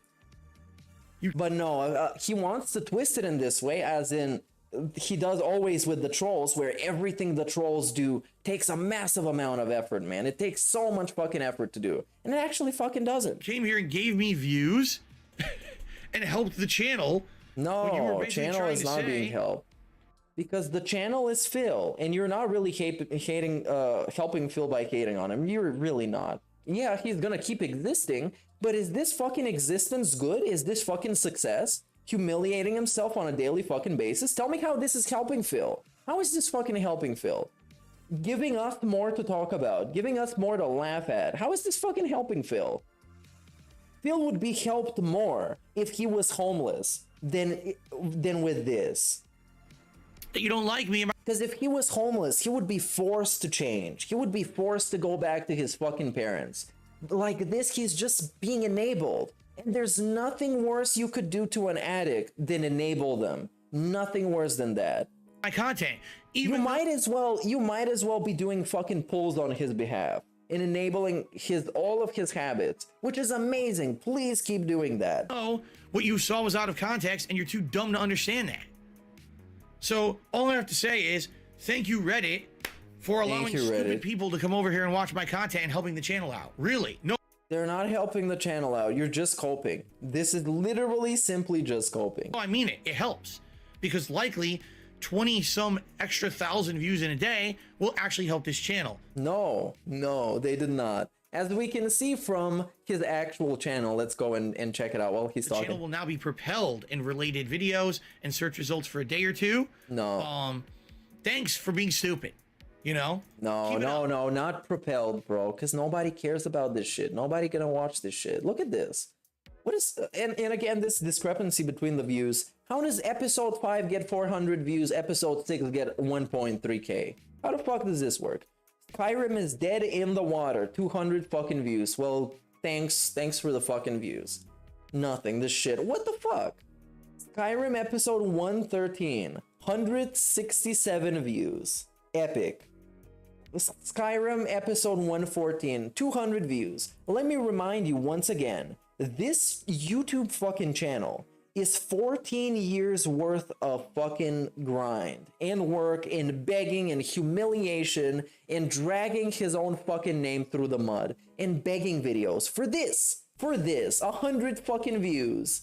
Well, boy, you better be fucking shilling and you better be faking and you better be acting like the other trending fucking streamers, because this shit ain't gonna cut it for you, boy. 300 views ain't gonna cut it for you. And hoping that Reddit is gonna pick up one of your fails so you can flex on them and cope. This not gonna cut it for you. And this shit is gonna come to an end eventually. And it's gonna be a very nice climax. But not yet. There's way more to come. Way more. Because we haven't even moved on from gaming yet. At some point we will. Look at those fucking views. Street Fighter throwback. 600 views. Let's go a little bit back because I'm being biased right now, right? Daily Rap from 6 days ago, 500 views. I got this many views playing fucking Dark Souls. What do we got? The Daily Rap 7 days ago, 600 views. Then we have Feasting with the King. That costs 1.7k. This shit is nothing. Nothing. Feasting with the King for 40 minutes. He ate food for 40 minutes for 1.7 thousand views. What a worthless fucking specimen. Daily Rap 8 days ago, 600 views. Are we talking about this? Did Reddit help you with this? Did they help you so much? Oh, you fucking joke. You fucking joke. And he has to resort to this. This is what he has to resort to. DSP reacts down the rabbit hole. This is what he has to resort to get 4,000 fucking views. The pathetic man. Look at his fucking face. Look at his deadpan expression. Nobody home. Everybody is out for lunch. The toilet seat is on. Clown shirt from 15 years ago is on. Messy hair is on. Goatee going away is on. The 5 o'clock shadow that is just atrocious going on. The sideburns that is just fading into nothing is going on. Fantastic, DSP. I'm glad you're doing great. Outside of begging every single day. I'm glad this is helping you so much. Keep up the good work, dummies. Keep up the fucking good work, you dumb shit. Keep up the good work, please. Unrecorded segment. Let's see this. 2 days ago. Hey, DSP really needs help, guys. And this is also an amazing playthrough. I can't even tell you how many unrecorded segments we got of this. With my controller batteries low, I guess this is a good opportunity to split the part. All right. All right, guys, let's do this. I stopped recording. We got to switch the battery. So, ladies and gentlemen, thank you for chilling with me tonight, and thank you to those who've supported so far. Thank you for chilling, but give me money, please. Please, if you're enjoying the stream, like it so we can get it to 100. We got about 20 bucks in super chats, and we got $27 in tips. Oh, this is a new thing, by the way. I really enjoyed this new thing of reading out the super chat totals. I really enjoy it. It's very fun. Guys, again, I need your help. We had a slow stream of Skyrim earlier today with tips, and I don't know if I'm getting... Oh, you see the pajama pants? That was a nice shot of the jammies. This is how professional he is, by the way. A guy using terms such as liquidity for his business. This is how professional he is with the jammies on stream. With the jammies. Rolling out of bed, sitting in this chair, beg, beg, beg, get off, go eat a bunch of food, go do a bunch of pulls, come back, beg, beg, beg, all day in the jammies. He comes out of the jammies only when it's his day off because he has to go out and eat in a restaurant. 20 bucks in super chats, and we got $27 20 bucks in super chats. Again, I need your help. You see him here? There was a little nice juicy shot of the jammies. Need your help. Look at this. Wow, sweet. We had a slow stream of Check your jammies, dude. It's like same way I do it. Tips, and I don't know if I'm getting paid or not this week. I don't know if I'm getting paid or not. No, he's begging. He's not even on camera. Because I'm getting paid on a weekend, which is screwed up. Not even on camera.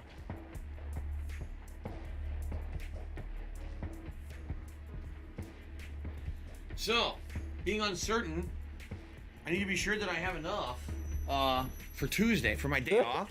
So if you could tip tonight, if you're gonna... And his arms are also very fucking bizarre. And I'm one to say, because my arm's thin as fuck, but this never prevented me from doing anything. Never stopped me from, But if I could find the camera, I might turn it on, but I don't even know where the camera is. I think I deleted it. Indoctrinated in a cult of chill. Hey, big ups, RRU. The Kool-Aid. Support the stream, please do. Big ups for the membership, dude. Support the stream because I want to be sure that I'm all right. I might not get paid by YouTube till the middle of the freaking week. No. You're gonna get paid on Monday. You're gonna get paid on Monday, not the middle of the week. Now we're having a pre-emergency. No, we're definitely getting paid on Monday. With the weird way that YouTube works, as dumb as that sounds, it's... No, it's not a weird way. If it's the weekend, you're not gonna get paid on the weekend. That's how it works. If it's a weekend or a holiday, just like President's Day, you're not gonna get paid. It's not weird. It's not weird at all. And let's see here, AdSense 5-day policy, I think it was called. Let's see if I can find it. Not this. I don't know if it was AdSense. What the fuck, bro? I guess I need to go on my channel, perhaps, to be able to show you. But there is a 5-day period within YouTube tells you that you can get your money then. That's just simply how it works. Yeah, there we go. Hope it's gonna show up on screen. All right, you see what it says? When you'll get paid. Listen to this. Get a load of this. LL get paid. If you meet the payment threshold and have no payment holds, you'll typically receive your payment between the 21st to 26th of the month. Learn more. That's it. And you can learn more. You can even learn more. Let's click on the learn more. Let's learn some more. And due to Ukraine, we're pausing Google and YouTube AdSense from Russians. Oh, wow. They got Russia demonetized. Holy shit. And we got when can I get paid? Let's see this. Oh, wow. Very nice. Let's learn about this. There's so many things, man. So much information. But Phil thinks it's weird because he didn't bother to look it up. But he's also bankrupt, so take this with a pinch of salt. Finalized YouTube earnings for the previous month are added to your YouTube payment account balance in AdSense between the 7th and 12th of the current month. For example, if you are in the United States and you earn $100 in June, you will see this balance in AdSense between July 7th to 12th. The earnings are paid out by the 21st to 26th of the current month as long as your total balance has reached the payment threshold and if you have no payment holds. You may also see any applicable tax deductions at this time. 21st to 26th, dude. That's how life works. But it's gonna be tomorrow, because I know it's gonna be tomorrow, because it's always on fucking point. Unless, like I said, it's a weekend or it's a holiday, like President's Day, which I also didn't get the money on President's Day. I got them immediately the next day, and it was like nothing ever happened. So that's why I didn't make a video about it, bitching, because it's actually not anything to bitch about. Now let's see, I think there was another Aqua Teal video. And maybe we can watch the Pastor Erick Miller video. I haven't seen that one too. Did he say YouTube deducts taxes? I don't know about this. I don't know. Tip, even though he gets paid by YouTube on Tuesday. And this is the same fucking segment probably, right? Now. The same thing. Now. Tonight. Two things. No, this is getting skipped. And this getting skipped because they bothered to put in the whole context. The whole context.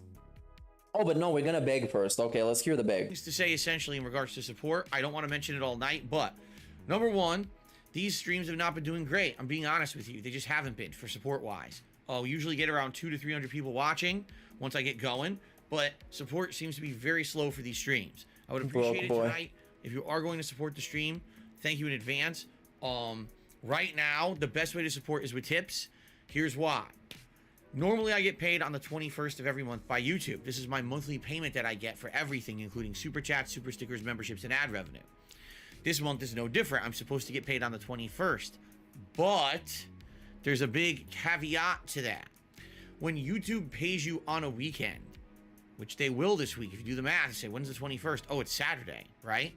For some really weird reason, YouTube delays the payment many days. Like, not one day. Like, I won't get paid Sunday. I definitely won't get paid Monday. I might get paid on Tuesday, but it's been delayed sometimes 3-4 days, and I don't understand that process. How is it that if they were going to pay me on Monday? No, that's not how it works. You're gonna get it tomorrow. That's it, period. And I'm gonna skip through this. It's not like I already talked about it. I don't want to sit here and talk about it. I didn't want to bring it up earlier. I don't want to beg. On the first stream. Why not, though? It sucks, but beg some more. I rely on tips to basically pay my day-to-day stuff, whether it's bills, whether it's for well, that's too bad, man. It's your fault that you rely on it. How many times do we have to say it? It's your fault that you put yourself in a situation where you rely on people's mercy. Because you don't have to. You could have done better for yourself. Could have got a job. But too fucking bad. And I don't remember it being any of my fucking business what you rely on for your life. I don't give a shit. My Nintendo Online membership, so we can start with Legend of Zelda Link to the Past on Saturday night. Groceries coming up on Tuesday. The one day out a week that I get to have a meal with my wife. Supplies for Jasper. All that kind of stuff is paid with by tips. Okay? It's not. You might say, "Oh, what about all these gifted memberships?" Oh, they're great. Don't get me wrong. Thank you so much. This will keep doing it. Keep gifting in the long run. But gifted memberships are the same as regular memberships, which is the same as a super chat or a super sticker. It takes a month to a month and a half to see any benefit from that. Okay? Any benefit. So the best way to support tonight, if you weren't going to gift memberships, if you are, great, by all means, please do. But tips would be great. That would help me to feel a little bit safer about the coming day off on Tuesday. Not knowing we gotta coddle the beggar so he can feel safer. Phil needs to feel safer, you guys. If I'm gonna receive my YouTube payment in time or not, chances are I'm not from. Chances are you will get it tomorrow. So shut the fuck up. History, okay? You literally will. Most of the times I even get it before I've woken up, man. Come on. YouTube comes correct in situations like this. I don't know why he wants to make it up as being this thing. Because he's so terrible at budgeting. And he's literally gonna have $0 until his money comes through. He's an actual addict, that's why. The only way this could be worse if he was smoking weed or doing like crystal meth. Which Cat probably does. Now. At this point. Some people are still talking about how do I accept a gifted membership and all of that. Oh no, we're not gonna listen to this.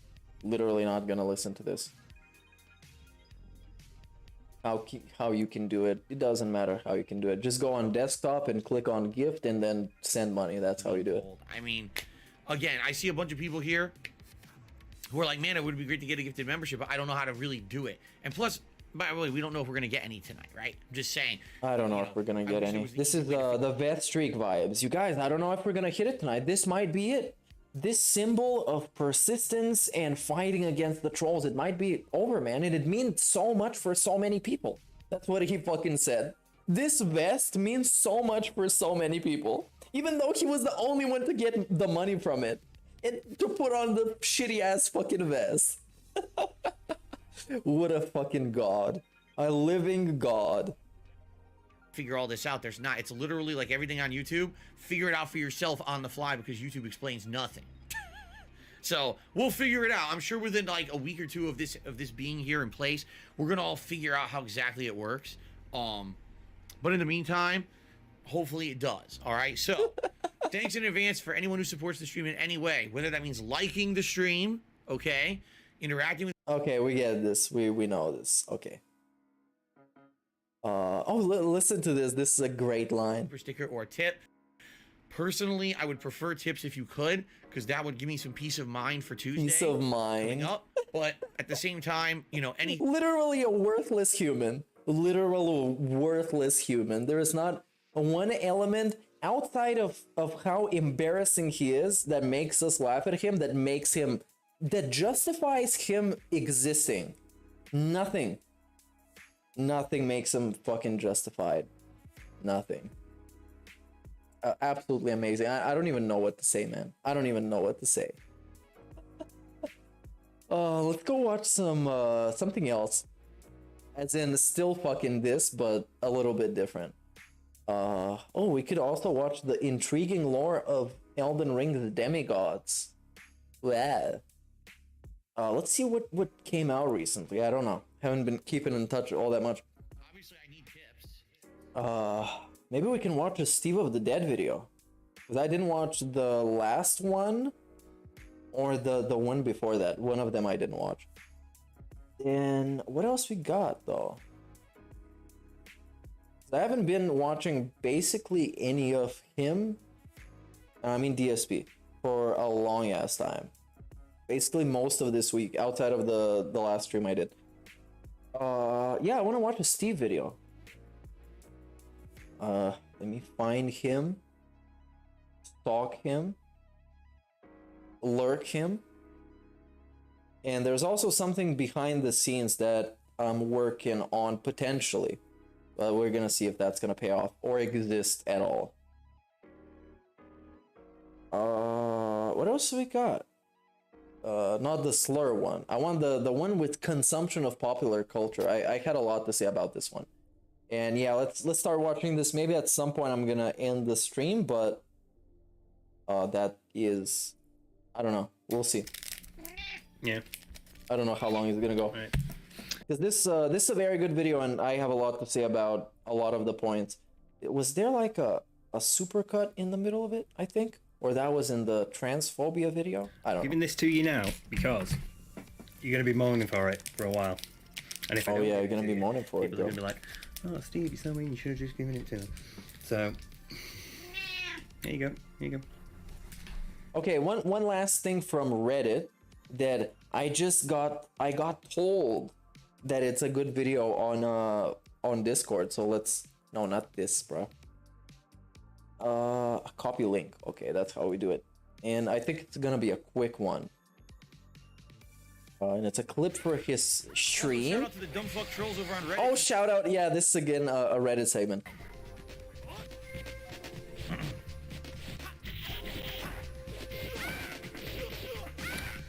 Also, shout out to the dumb fuck trolls over on Reddit tonight who on live stream fails linked one of my pre-streams from the other day and are giving me like thousands of views for literally no good reason besides they're idiots. I appreciate the good reason is to laugh at you, DSP. I like the view boost. It helps. I like the view boost. It doesn't help. No. You're not Jake Paul. You're not Logan Paul. You're not the assholes that are out there and known for being assholes and owning up to the fact that they're assholes. It does. Here it is. Let's see. No, you're not that guy, because you don't own up to the fact that you're an asshole like those guys. So you can't really benefit all that much from troll views and fucking people that don't like you views. Because you still claim that you're a good person and a good guy. So you can't. Unless one day you admit you're an asshole and that's just your brand, then you're not gonna benefit from it. Too bad. Random pre-stream is now up to 10,000 views and climbing because the idiots put it on Reddit. Good, thanks. Yeah, that doesn't really do anything for you.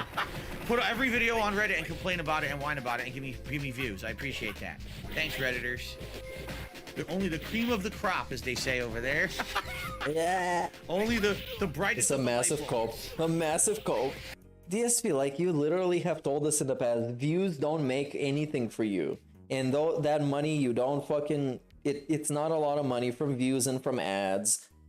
Getting views does not promote your fucking channel, does not make it more popular, does not put it in the algorithm because it's a dead fucking channel.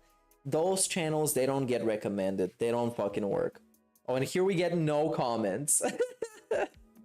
Yeah, this is how good it worked, right? Look at this fucking video. 600 views and fucking no comments. One comment that says no comments. Oh yeah, fucking nice. Let's go to Steve, and I'm gonna go make a coffee. Dropped half of it. So you guys watch the intro, and I'll be back picking it up. in a minute. Stink. These things stink. Like these little meat stick things, and they're awful. They just smell so bad, and when you get it on your hands, oh, I hate them. Yeah, did you notice that one was like you finished it quickly? It was smaller than normal. It's here. Come on, yeah, come on, up. Come on, come on, up. Yep, wait, there you go, there you go. Oh, you got it, well done. Great, I don't have to deal with that anymore. Got you out of the way, cheap popping ratings. I'll put this in the bin. So no real point to this one. But I was having a conversation with someone. It's one of those things where it's on my head. And I just sort of want to quickly get it off. And ironically, it's the sort of thing that would be really well suited to YouTube Shorts, but I'm apparently incapable of summing up a point in less than 60 seconds. So, yeah, you get this instead. So I was talking to a fellow detractor. I don't quite feel comfortable naming them. They're not a creator. If I was talking to, say, like Fantastic Mr. Sam or Meerkat Inc., I would feel a bit more comfortable saying, yeah, so I was having a conversation with Mr. Sam. Just sort of like, you know, name drop that, you know, I move in these circles. But because they're content creators, they're public figures in that regard, you know, they're individuals that people will know. So I don't feel too bad sort of like mentioning them. Whereas when it's just a detractor that you might chat to in a stream or something, it's a little different. I feel a little more hesitant to sort of name them. So I won't. But we were talking because Phil had said, all right, I'm back. This thing looks like, you know, an Akira Kurosawa film. It looks like a real Kurosawa film or something like that. And someone said, what's your favourite Kurosawa film? And he went, I've not watched any Kurosawa. So we started talking about it. And we started it's not even about like watching the film, just knowing anything about it. Because I haven't watched Kurosawa films because they're old as fuck and they're long as fuck. And my attention span is terrible. That's why I watch 5-minute long DSP videos. But I can still talk about this shit. That's the thing, and we're gonna get into it because this is a very interesting video with a lot of stuff to talk about. Popular culture. And we got onto the point where it sort of went past just not paying attention to what's current and what's popular in terms of like the hot new TV shows and films and bands and things, but how you use those things to interact with other people. It was another one of those things where I thought this is an area where his lack of socialization is essentially killing him. It's like completely crippling his ability to properly interact and socialize with other people. Exactly. But the big one for me, and I'll use it as an example just to sort of lead off to the main point of this. And yeah, before he gets into this, to add to his point, I think there's something to do with the way conversations work, right? And if you want to try and have an engaging conversation, you shouldn't try and shut down the conversation. Especially if it's going on a live stream and you're playing a game and you're talking about fucking games, I don't know, like Dark Souls, and you haven't played Dark Souls. But instead of saying, somebody asks you, have you played Dark Souls? What do you think about it? What's your favorite boss? Anything. Instead of just shutting it down, and saying, I don't play Dark Souls, I don't care about it, I have no interest in playing it, I'm never playing it, Dark Souls sucks, shit like that. You can just expand on it and say, I haven't played it, but from what I've seen about it, it's this and this and this. You just kind of expand on the conversation. You say a yes and response. You add something to it that makes it a back and forth. And the way he does it, the way DSP does it, is shutting down every conversation where he knows nothing about. So if they're talking about basketball in chat, if they're talking about Drake and Kanye, he would just shut it down. He wouldn't say anything that would add something to the discussion, or even if he doesn't know about it, because it's not a crime if you don't know anything about Drake, if you don't know anything about Dark Souls, if you don't know anything about Kanye or sports or politics. It's just shutting down the conversation is reductive. It's not productive in any way, and it's not really helping you, especially if you're a live streamer. Because I can remember with my Dark Souls stream where I was just playing the game, I didn't know shit. Maybe I should play it again, this time knowing everything that I've learned from Elden Ring. That would be fun. And we were talking about all kinds of stuff that I didn't necessarily know something to talk about, but it was a discussion. It was a nice time. And it was just like chill, even though there was, I don't know, what, like 30, 50, 100 people watching, it doesn't matter. It's just like a chill time, and you get to expand on the conversation, talk about stuff. And there's nothing shameful about not knowing stuff, because everybody doesn't know stuff. And I've been asked like 1,000 things that I didn't know about, but we discussed it. And maybe he is afraid of being called out. Maybe he's afraid of being wrong and being clipped for being wrong. He's afraid of saying something stupid, or maybe he just wants to only talk about himself. But let's get into the more of the video, because this is gonna be a Steve of the Dead length response to a Steve of the Dead video. When he said, you know. But it's just, I have so much to talk about this video, because when I watched it by myself, I was cooking, and at some point I just paused the video and I started thinking to myself how I'm gonna respond to it, because it's just, there's so much to discuss in this. I don't know what my wife's watching. I don't talk to her about that sort of thing. You know, when you get in the way of that microphone, it messes with the sound quality. I've noticed this on editing. You muffle that. Yeah, we could hear this. Yeah. But it was a cute thing. Come on, it's not like fucking Jasper, who's just obnoxious. Jasper just exists, man. I spent Steve's money cat on is fun, and all I had to do was like put a couple of dreamies around here. And also, what he just said about DSP not caring about what his wife does. And I'm gonna tell you from experience, this is one of the most vital parts of the relationship. Trying to be curious, or at least slightly interested in what your significant other is doing, because maybe you're gonna get into it. Maybe you're gonna see that show that she's watching and you're gonna enjoy it as well. Maybe it can become a new thing that both of you do, that it's a little bonding thing, that it's fun and it's interesting. But he has absolutely no curiosity to actually even give the slightest of a shit what Cat is doing. Maybe he would like it, man. That's the thing. And they put themselves in this box where they, I guess, just watch whatever they watch, like SpongeBob or MasterChef or whatever was the last thing that he said.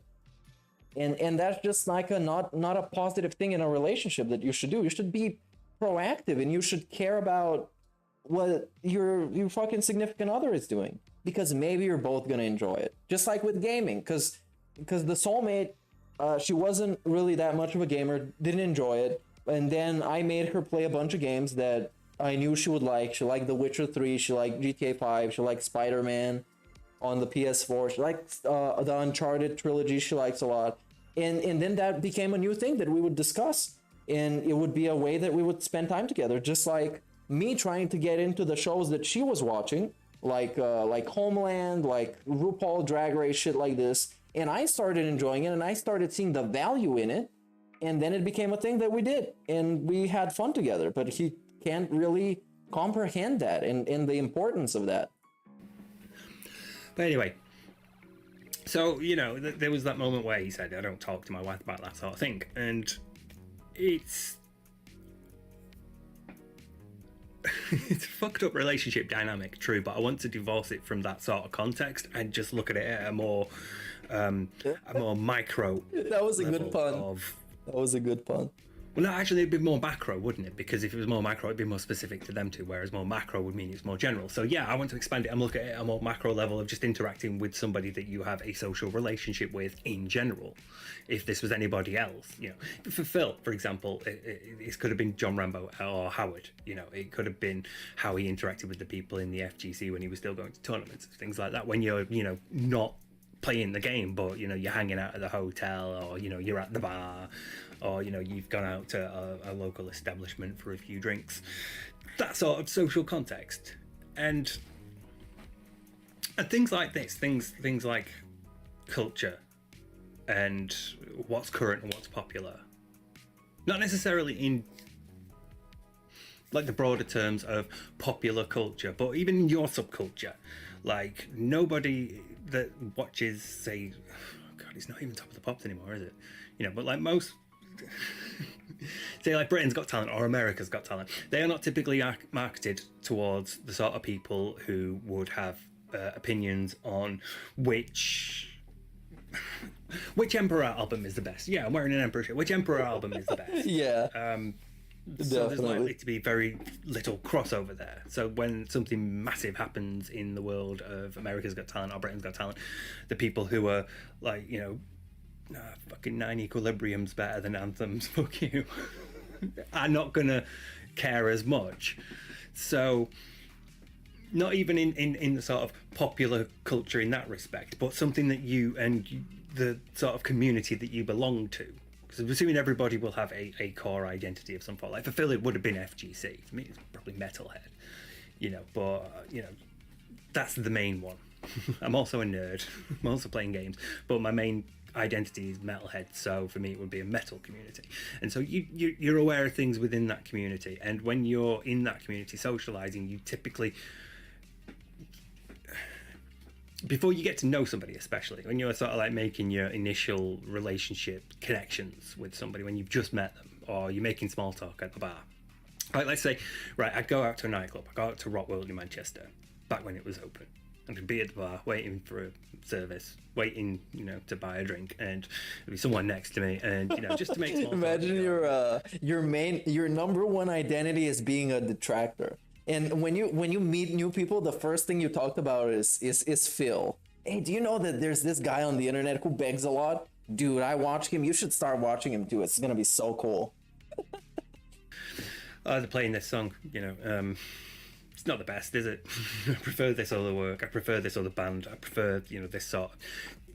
You throw those things out to make the initial connection. So it becomes less about how Phil engages with popular culture and more about how we all use our knowledge of those things and our experiences of those things to form and maintain connections with people. Yeah, and he shuts down Phil the connection. Doesn't. He just simply shuts doesn't. it down. He never talks to anyone about this sort of stuff. Even if... And he actually never does a weird thing that I think everybody does, where you just would show up on stream and you would say, you guys, yesterday I watched fucking Morbius. The fucking Morbius movie. Man, that movie was trash. Did you guys see it? What did you think about this? And you know, you engage people from stuff outside of your, you know, outside of the stream. So you can create this little memes and inside jokes and references within your own stream. So when people shit on like Morbius in your stream, you would know, hey, this is from that time when we fucking talked about Morbius. This is the same way that I introduced the lurkin and stalking meme. I'm lurking and I'm stalking. Because I know of Shamar Moore from Criminal Minds, which is one of my favorite shows, and then I found this clip that I thought was funny, and I came here and I showed it to the people, and they thought it was funny too. And now it's a little meme that we got from something completely outside of the stream. His chat when they ask him. He never says, you know, well, he rarely will. It's hard to get an answer. I rage quit Morbius, by the way, yesterday, because I started watching it and it was laggy as shit, and I just slammed my laptop. And yeah, fuck Morbius. Out of him when you say for being such a good movie that no movie ever will manage to ever live up to the hype. Phil, what books have you been reading recently, or you know, what's your favorite TV show? What have you been watching recently? I believe recently he's been watching MasterChef. This came from is it Trip to Yumi? I think the new game that's out. That's sort of samurai epic. Very Kurosawan. Sorry, I fucking love Seven Samurai Throne of Blood. It's one of my fucking favourite films. Wait, you went to see Morbius in the theater? Come on, dude, come on. How would you give him money for this? No. No. How do you not please learn a lesson from this, please. Please, Brandon. Rano Yojimbo, at least once. Especially if, you know, you watch a lot of films. And I don't watch a lot of films. I'm really fussy about, like, what I'll sit there and do 2.5 hours. Fuck. And also that I think he's right about this. You don't need to know about something a lot to be able to have a meaningful conversation about it. That is just like a fun, entertaining, ice-breaking conversation. You don't need to know a lot about basically anything. As long as you can just kind of direct the conversation into something that is fun and interesting. Like something that is a major event that is happening. We could talk about Eurovision, I guess. Which is, I don't know a lot about Eurovision, but I can have a conversation with somebody who knows something about it in like very general terms and still get away with like an interesting conversation. So yeah, we started to talk and it got on my mind that Phil does not do this in any way, and it's really hampering him in terms of a healthy psychological build, not just socially but individually, because not only are our social connections, everything from like work colleagues to our intimate partners, not only are those things formed and maintained and even deepened through our experiences and sharing our experiences of popular culture and just culturing our culture with other people, but you also identify with those things. You in a way, your hobbies and your interests become part of you. You know, they become part of your personality. They become part of your identity. This is the whole point of social identity theory. That your personal identity, that how you construct and interpret and represent to other people, yes, is constructed socially, because you do it in relation to other people. You dress a certain way to impress other people, or to impress upon other people an idea of you and who you are and some aspect of your personality.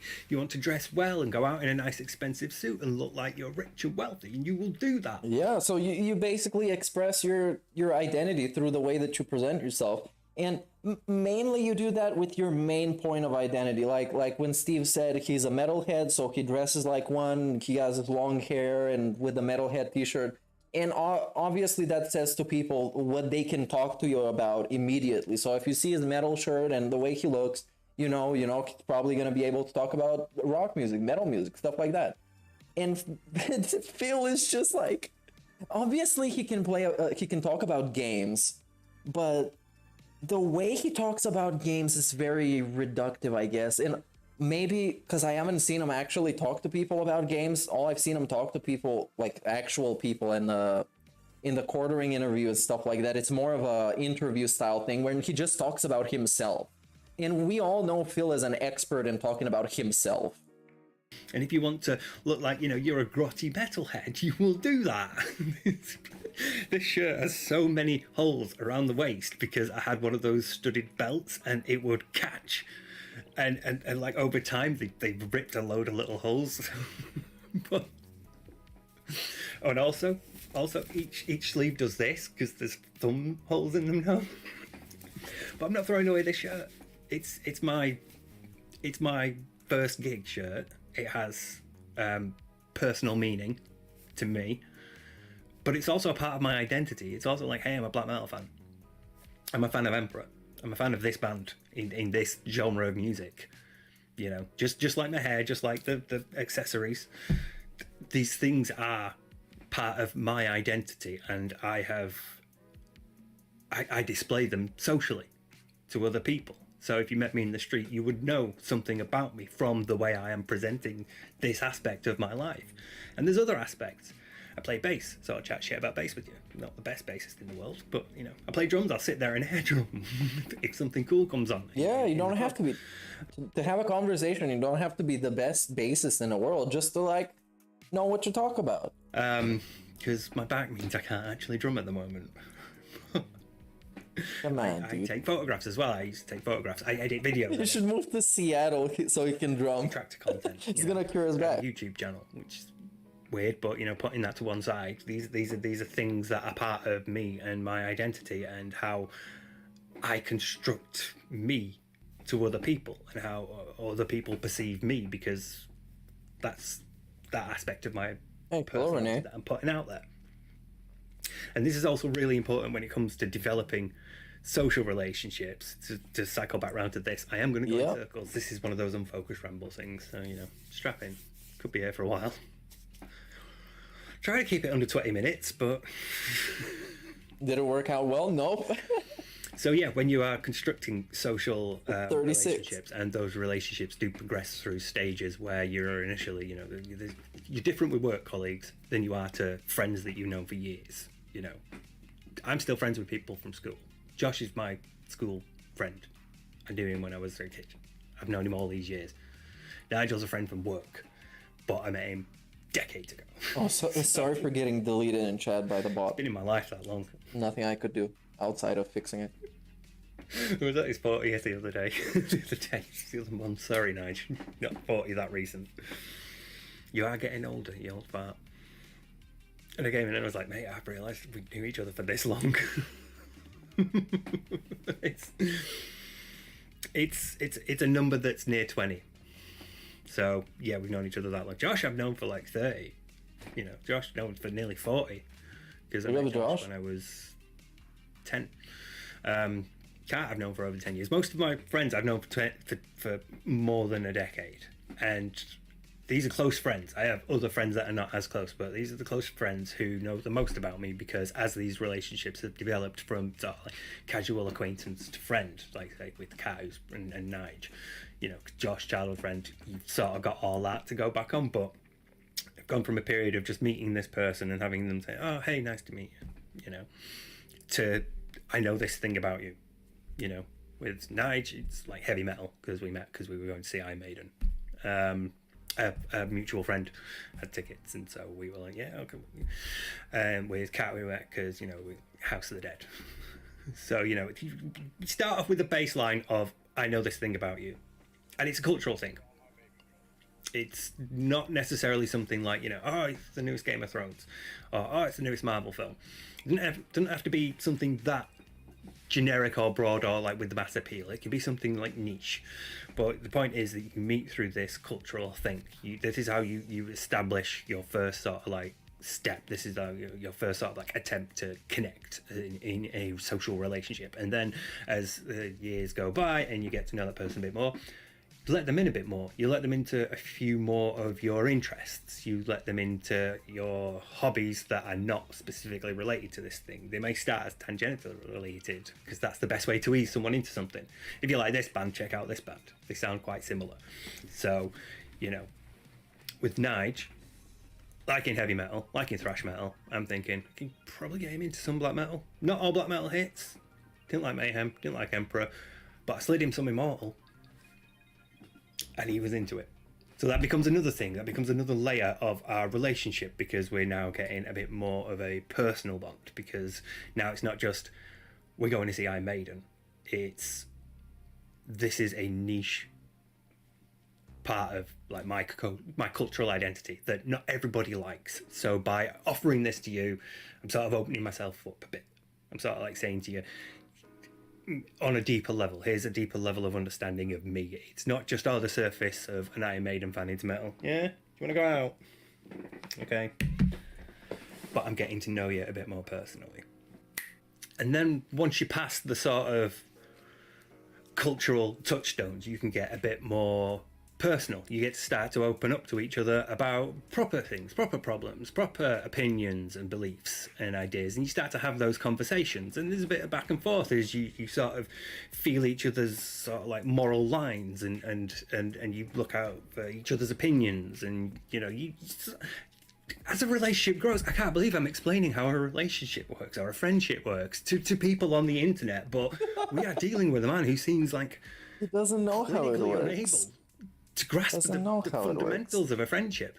That's why this has been on my mind, because of the Wings bit, because of the PKA bit in the Wings restream.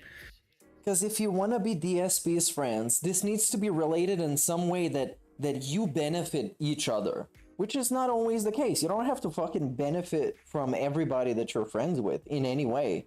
Well, you can be just friends with fucking people and hang out and enjoy your discussion with them and not try and benefit off of them or profit off of them or whatever. But he doesn't understand it. For him, everything is like transactional. And that's going to be like a massive part of that video when it comes.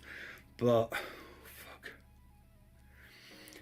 for now, I need to sort of like put that bit aside and just sort of focus on this, because again, these things sort of, these cultural incidents, she's doing it. If you can hear it, she's taken to sitting outside the bathroom because she knows that's where water comes from. Taken to closing the bathroom door because when she sits there and meows for water, it echoes.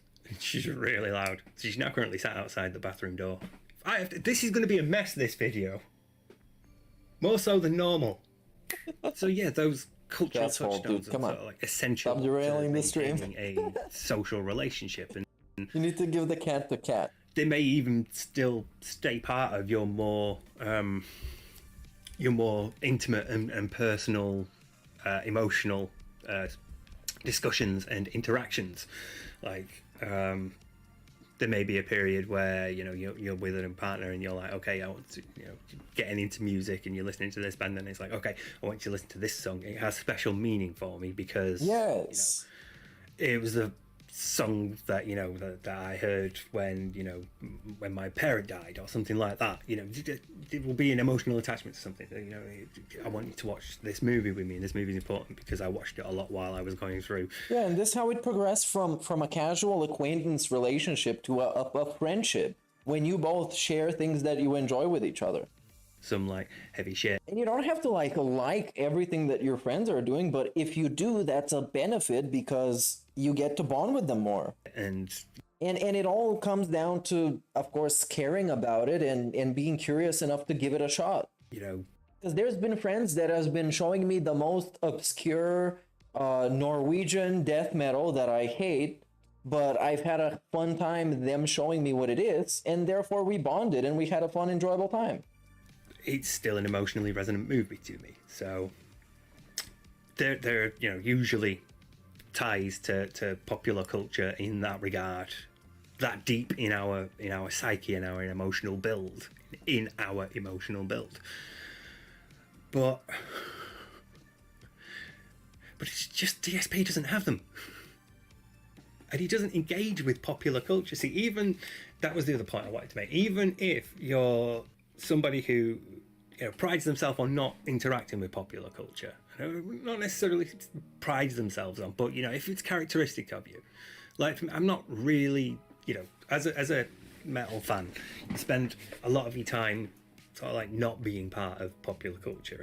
It's an explicit rejection of popular culture. Yeah, it is. I mean, being a metal fan is kind of inherently being away from the popular culture stuff in multiple ways. The music, the tone of the guitars, and the vocals seeming raspy, the content of the lyrics, the dress code, the code of conduct around the pit, for example. There's things that seem like a rejection of society and are explicit, like, declarations of, no, I'm not going to conform to you. And I mean, God, I feel like I'm getting like South Park goth. Actually, this is a good point from Ludwig in chat. Almost like he sees people who like what he doesn't like as if they're a threat.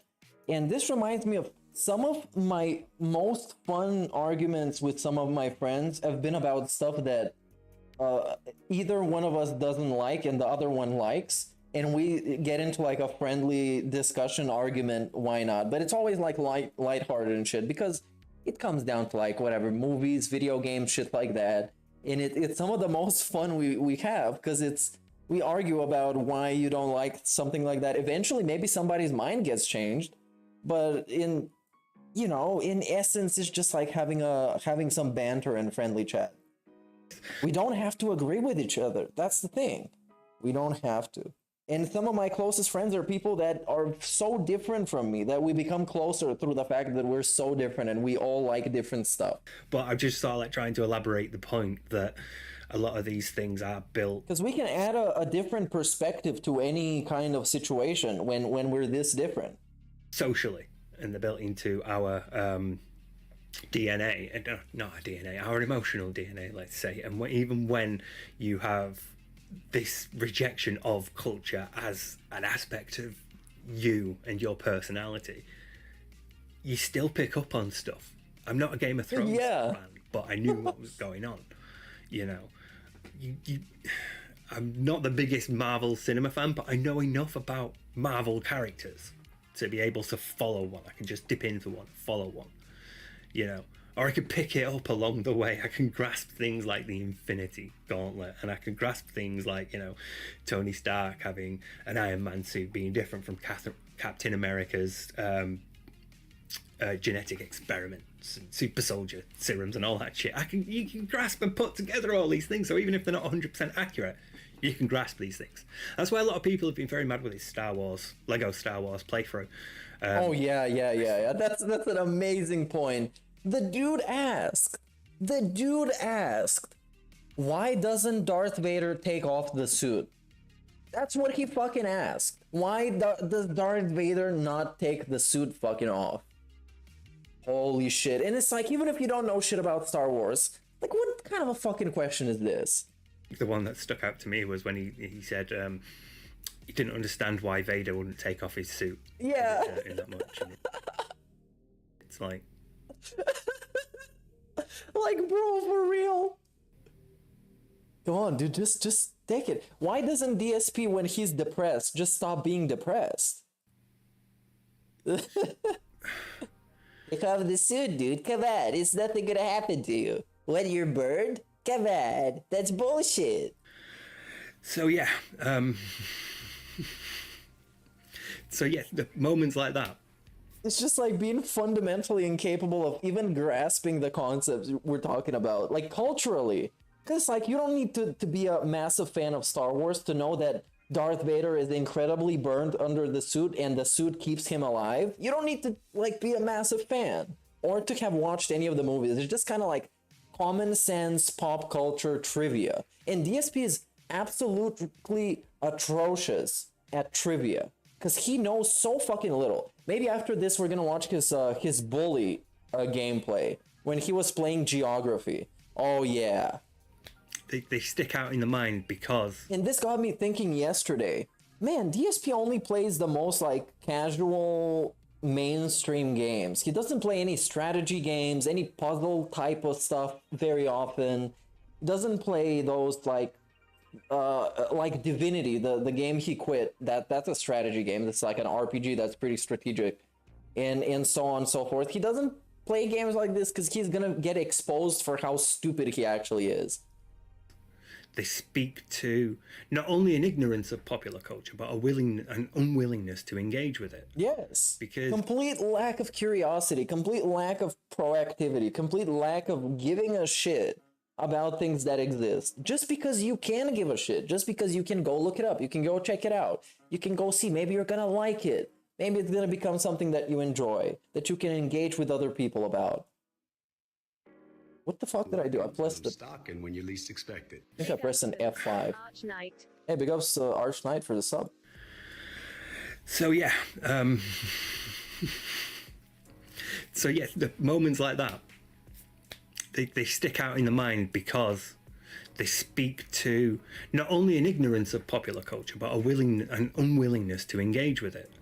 Because most things you can pick up just by osmosis, but you will do this through interactions with other people that are into these things. And the point of that is these things are generally popular, popular culture. So you're probably going to know, if you've got a decent enough social circle, you're probably going to know a couple of people that are into it. I know a couple of people, like my mate Karen, they're into Marvel. So I know stuff through them. Cage is also into Marvel. And so you pick up things through your social interactions, because sharing these things, sharing this part of your identity is such a profoundly, it's almost instinctual. It's just slightly, because it requires like understanding context and concepts and empathy and being able to resonate emotionally with another person by sharing an experience. It's that. These things are all shared experiences. Even things that are typically singular activities, the things that you would do by yourself. They're not necessarily selfish, but you typically, you don't read a book together. You both read the book and you go at your own pace. You both have your own copy of a book. Sitting there watching telly is ostensibly a passive experience that you do by yourself. But you can do it with other people, and chatting shit about TV shows and talking about what's happening in the show that you're watching and sharing your thoughts and opinions and like resonating with it because you might have had a similar experience. Those sorts of things are just so fundamental. Yeah. To how we... It's just coming natural. Stuff like this is just like, yeah. How we interact and to who we are as people. We absorb those things.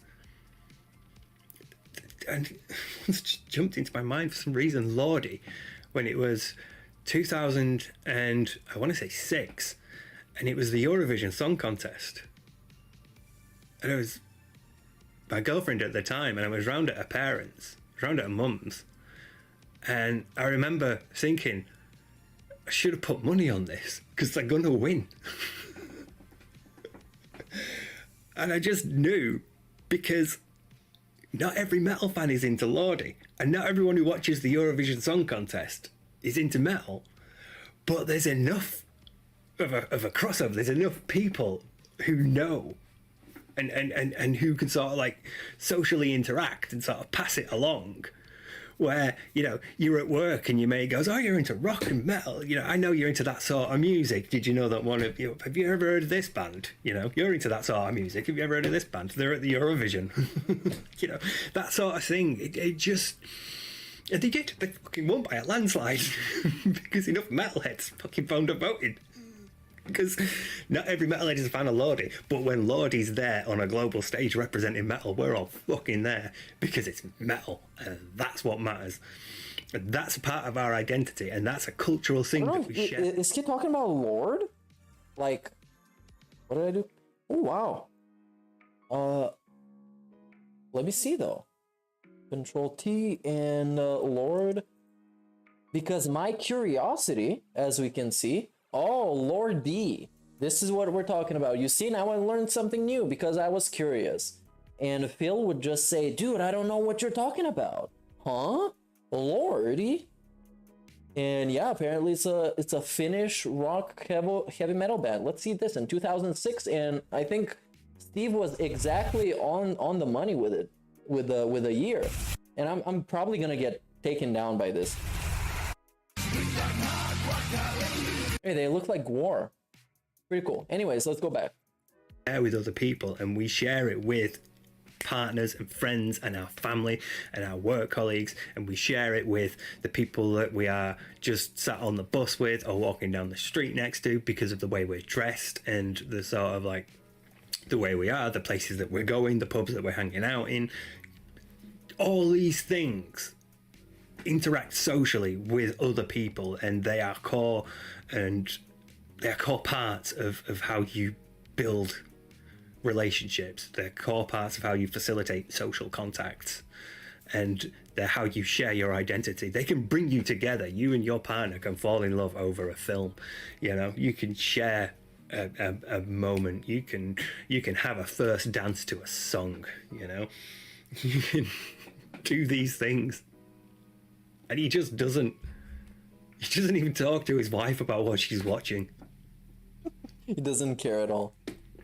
He doesn't care at all. Just like this reminds me when he was talking about his parents possibly getting divorced back in the day, that they were allegedly cheating on each other, and he didn't give a shit because he was just doing his own thing and minding his own business. This is how little this guy gives a shit, man. Completely like fucking trash. I think I should probably save any more for the Wings video, because I think I'm going to end up talking more about that. And the way that this is veering is that he doesn't understand the mechanics of friendship. And I sort of want to go into that more there because I feel it's way more relevant there, because the PKA section displayed one thing above all else, and it's that DSP doesn't know how friendship works. And watching a narcissist who has no idea how friendship works, trying to grapple with the concepts of friendship and like empathy and wanting to help somebody else despite it not profiting you, and in fact actively incurring a cost to you. You know, he just sort of watching him struggle through that was fascinating. No, I don't think DSP would have been a better person if he got the Wolverine toy. I don't, because he wanted that Wolverine toy not because he liked the toy and he wanted to play with it. He wanted it because it was the mainstream thing. It was a popular thing. It was a popular, rare toy that everybody wanted. It was a trophy toy. It wasn't really some toy that he wanted to play with. He just wanted to have it. So he's Phil, the guy who has the Wolverine toy. So no, he wouldn't have been any much of a better person. I think he would have been a better person if his parents beat the fuck out of his ass, and if they actually bothered to discipline him and raise him properly. Because as much as it sounds like a cop-out, it's his parents' fault for him being a complete failure in life. Completely his parents' fault. And really, since he's a narcissist, you can't really, I don't know, it's not like you can't blame him, because obviously you fucking can, and it's his fault for all of his actions, but the way that he is his parents' fault, because they completely just didn't care, obviously didn't care. They taught him nothing. They didn't teach him how to treat people. They didn't teach him how to have relationships with people. They didn't teach him what is fair to do to people. They didn't teach him that when somebody works with you on a project, you should help him out. You should offer to pay him if you're working for free and shit like that. They didn't teach him any of this. And he grew up to be a worthless member of society, and a guy who just refuses to be a part of society and benefit society, and he's just a parasite and just a worthless specimen. But at least the value that he has is giving people entertainment through streams like these and making people talk about him and stuff like this. This is the only value he has to the world in general. Like on a profoundly psychological level, it was like, well, you don't remember needing to be taught basic human behavior because that happens within your the formative years of your life, when you're up to 7 years old. That's when they teach you the normal human things, which is like helping people out and generosity and being nice to people and how do you treat them, and that you shouldn't see them as just profit or benefit or whatever. And all this stuff is that we take as common sense because we've been taught this way back when we couldn't even remember anything. He doesn't have this. Nobody taught him this. Nobody told him. And that's why now he's a 40-year-old man that you need to tell him the basics of human interactions in life, because nobody told him when he was 1 to 7 years old. For real. How does he not understand? Because these are just such basic parts of being human, you know? So yeah, I'm probably going to save that. But yeah, I just wanted to sort of get this off my head, because him not interacting with popular culture is probably now going to stick out for me more, because I feel like it does represent a sort of like a deficiency somewhere in how he forms social relationships. And I think it sort of made me wonder, because he has that preoccupation with And I talk about parenting a lot because my mom used to work in a kindergarten for years. And she's told me all these stories about children that obviously they haven't been taught basic manners. And they end up exposing it because they just act like shit. And this is like 2 to 5 year olds, 3 to 6 year olds, stuff like that, who haven't been taught basic manners. So they end up shitting themselves because they don't know how to go to the bathroom. Because their parents expect the kindergarten to teach the kids how to behave. They expect one teacher to teach 20 kids or 15 kids or whatever how to behave in life and how to be a person. Appearing like an adult. Not very reasonable. It sort of makes me wonder, does he think maybe adults don't talk about this sort of thing? Like, maybe adults don't talk about, we don't talk about what movies we saw or what TV shows we're watching. We're adults. We're too busy talking about like work and paying bills and taxes and adult things, because he seems to come from that sort of place. It seems to come from no, I don't know anything about it. Oh, and the most embarrassing things that my mom has been telling me about this is when certain kids literally tell her, "I wish you were my mom," which is one of the most humiliating things that you can hear, because imagine your child says this to somebody else. Man, I wish you were my mom because you teach me how to do stuff and you show me how to be a person. And my parents at home, they don't do any of this. And also children oftentimes talk about their parents being in fights and their parents being, cheating on each other, talking about it in front of the child. And yeah, it's fucked up shit. It's a bit like when when I did the whole the Superb Owl Super Bowl thing, and then went, I've done the thing. I don't watch movies or listen to music because I'm above all that. I got the. Because I'm adult, man. But not soon enough. I'm a big boy. Please tip. I'm a big boy.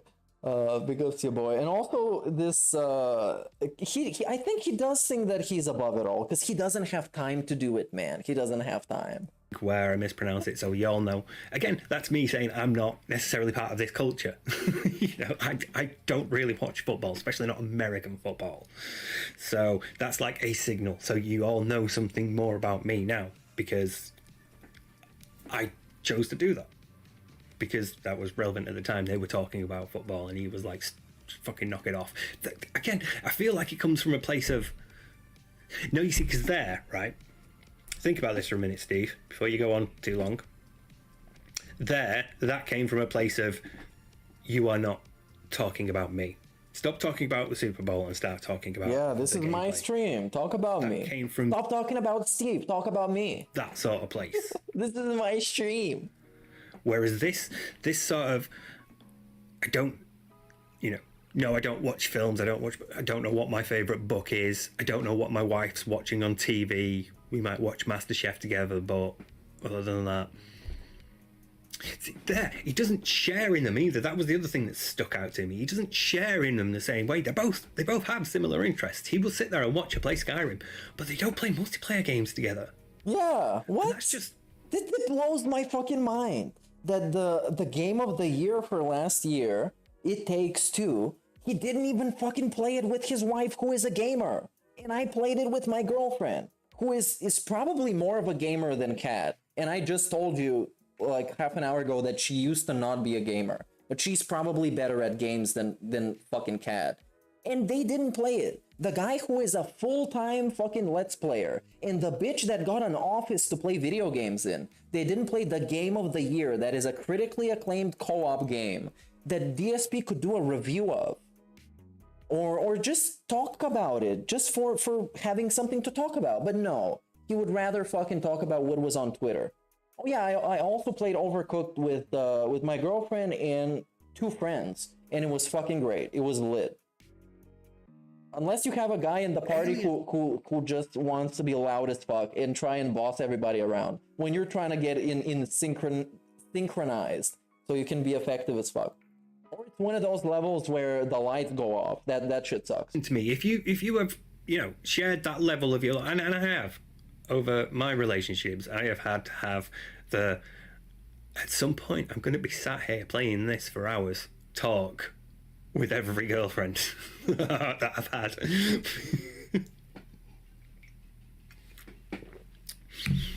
I'd like to give a shout out to Rachel, who was a gamer, so it's completely okay. Big ups, Rachel. And we played Minecraft together. We had a server, me and Josh and a couple of others, and Nige. And Yeah. Soulmate would kill me if I asked her to play Minecraft. Rachel and... I would totally play Minecraft with my girlfriend, though. I would probably end up playing it with people on a stream someday. I don't know. I think it would be cool. We could do like a, I don't know, like a Squid Game type of shit or something like that. And the winner gets something. 2012? Oh, fuck, that was 10 years ago. Oh, I can't keep doing this. Or probably not. I don't know. Save that for another day. Save that for a private breakdown in a minute. The point is, when you are at the point in a relationship that you are saying, this is a core part of me, this is a thing that I've done for a while, this is a hobby that I like to switch off and play games for a while. And sometimes I play co-op, and it's great. I like to play fighting games with Josh. I like to play Mario Kart with Kat. You know, I like to play, was it Switch Sports? Did you go? Yeah, it's a Switch Sports one. I look fabulous in that tracksuit. Whoa, look at this! Fuck yeah! Look at this, it's I don't know how this was called. Is it the Me? Do they still have this? I don't know how it's called, but look at this, he's dripping. This is Steve in the video game. It's awesome. Like shooting games with Nige. It looks like a legit rapper. First question. Or like Moist Critical. Shooters. We played a lot of Unreal back in the day. And when you're at the point where this hobby of yours is being introduced to your partner, and they go, I'm into that as well. I'm into the same sort of thing. I actually quite like that. You would naturally share those things. You would be like, right, let's get some co-op on the go. That's what I remember looking up for co-op games to play with Rachel. You know, like my first girlfriend. Oh god, oh wow. My first two girlfriends suffered through so much Capcom versus SNK 2.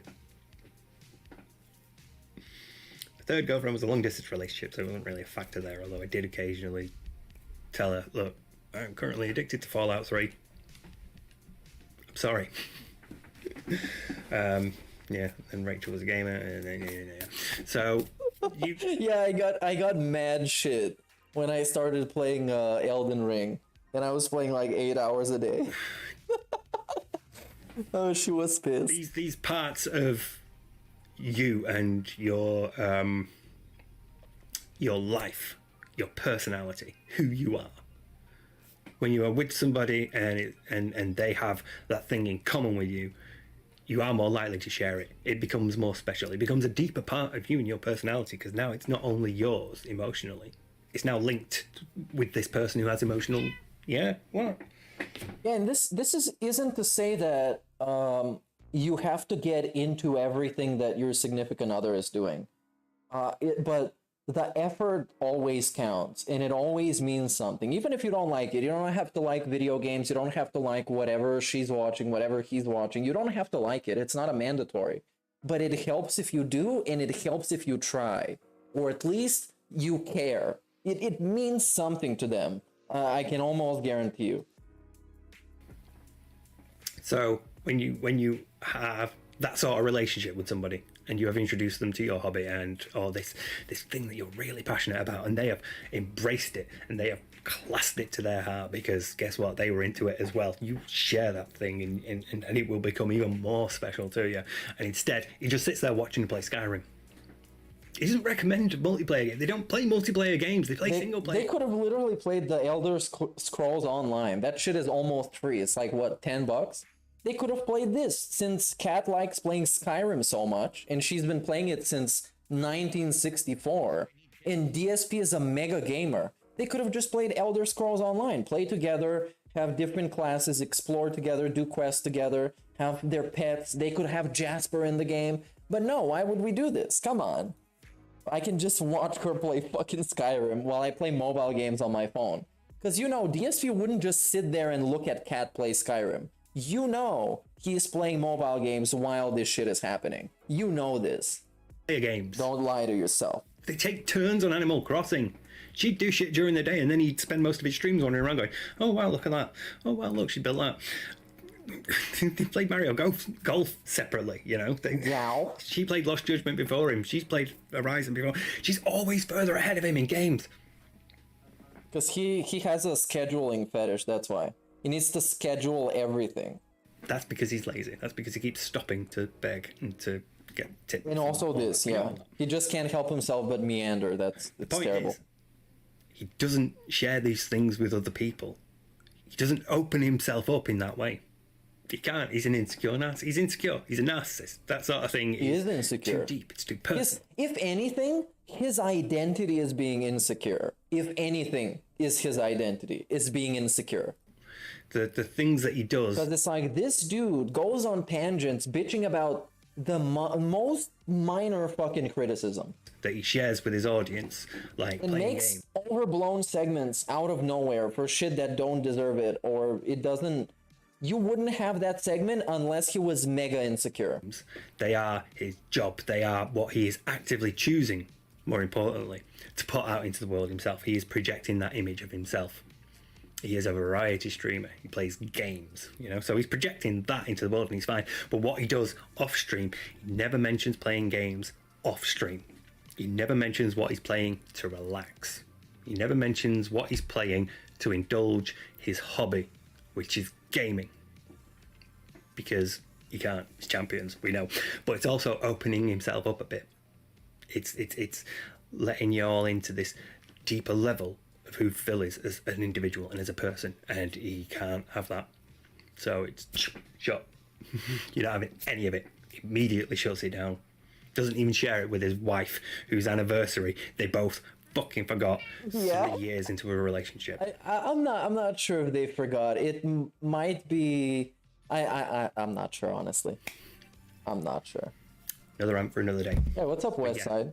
And somebody else earlier said hello, so hello to you. I think they said good evening, but I'm not sure. Okay, it's gone on too long. Fair enough. So yeah, I guess the overall point I wanted to make was that when Phil says, I don't know about this thing, I don't follow this sort of culture, I don't follow this sort of thing, I'm not into that, it's not necessarily going to stand out to me as, oh, he's just not into that sort of thing. Instead, it's going to raise a red flag and look a little bit deeper. Is there something behind this? Is this him neglecting the way he socializes? Is this another example of him neglecting the way he socializes? And if so, what impact is that going to have on his personal identity? Because they are tied together for all of us, not just for Phil. All right, now as this video is over, I would like to also watch some more detractor videos, because surprise, surprise, I like them way more than I like to listen to Phil. So write down somebody that you like in chat and we can watch their freaking video. And let me do something real quick and pull up my list of detractor channels that I have, that I put together myself. Let me just see. There it is. So we have all of these individuals, and it's gonna help me find some individual. I would prefer to be somebody who talks, just like Steve. So we have like back and forth going on, sort of ish. And maybe Brittany Gates. I haven't watched any of her videos. I know she makes very well put together criticisms of Phil and stuff like that. There was also a Dick Strokin Phil video that I saw. The fucking man, the thumbnail for this was excellent. Dick Strokin Phil Vlahgs. Right? It was lit. I think which one? I think this one. The feasting. I don't know if I watched the feasting. I think I did. Let me see what chat is saying. Super crazy, the hot ones, Brittany Gates, super crazy, Turvin. The Turvin videos though, it's retro stuff. Unless I watch his latest stream, which I haven't seen like at all. But that shit is long as fuck. Let's see. Oh, let's see what happened to the Hate Army Watch channel. Not found, dude.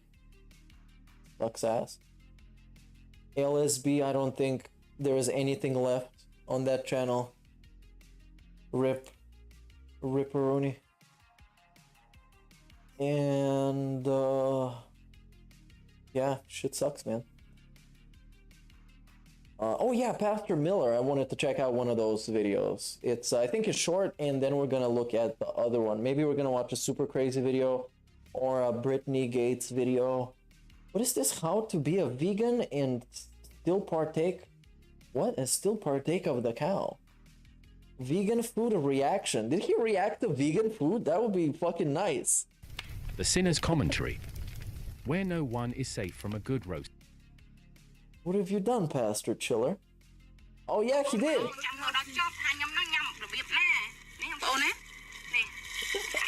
Fuck yeah. Yo, this is fucking disgusting. What the fuck? Is this vegan food legit? Cow patties. Holy shit. I didn't expect this from Pastor Miller, but I guess I'm glad it exists. This looks fucking disgusting. Hold on, this looks like intestines, because it's like all green inside. Okay, I guess we're gonna see. Oh, in India it's a delicacy. Okay, we're gonna see it explained what it is. That's a cow patty. So I guess she opened it up. No! Hold on, what is this, Pastor Miller? What are you showing us, Pastor? This is ungodly. Yeah. This is my first, like, actual reaction. Oh, my react video. That's a cow patty. Cow patty? That's a cow patty. Cow patty from like what? So I guess she opened it up. No!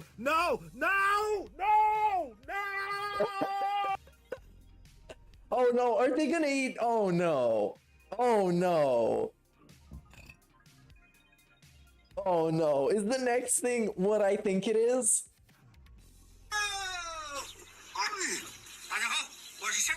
Yo, legit, this is gonna be shit.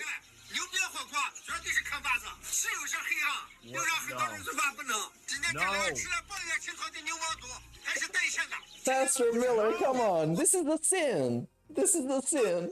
That looks like an alien egg. Looks like a stomach.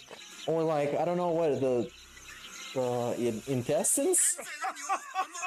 Oh, no. Oh yeah, we're done with this. We're done with this.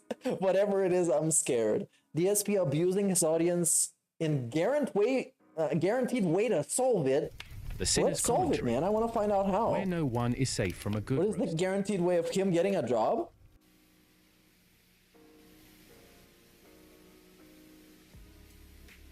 There will be 50 people give $1,000, and do it right now, or I am finished.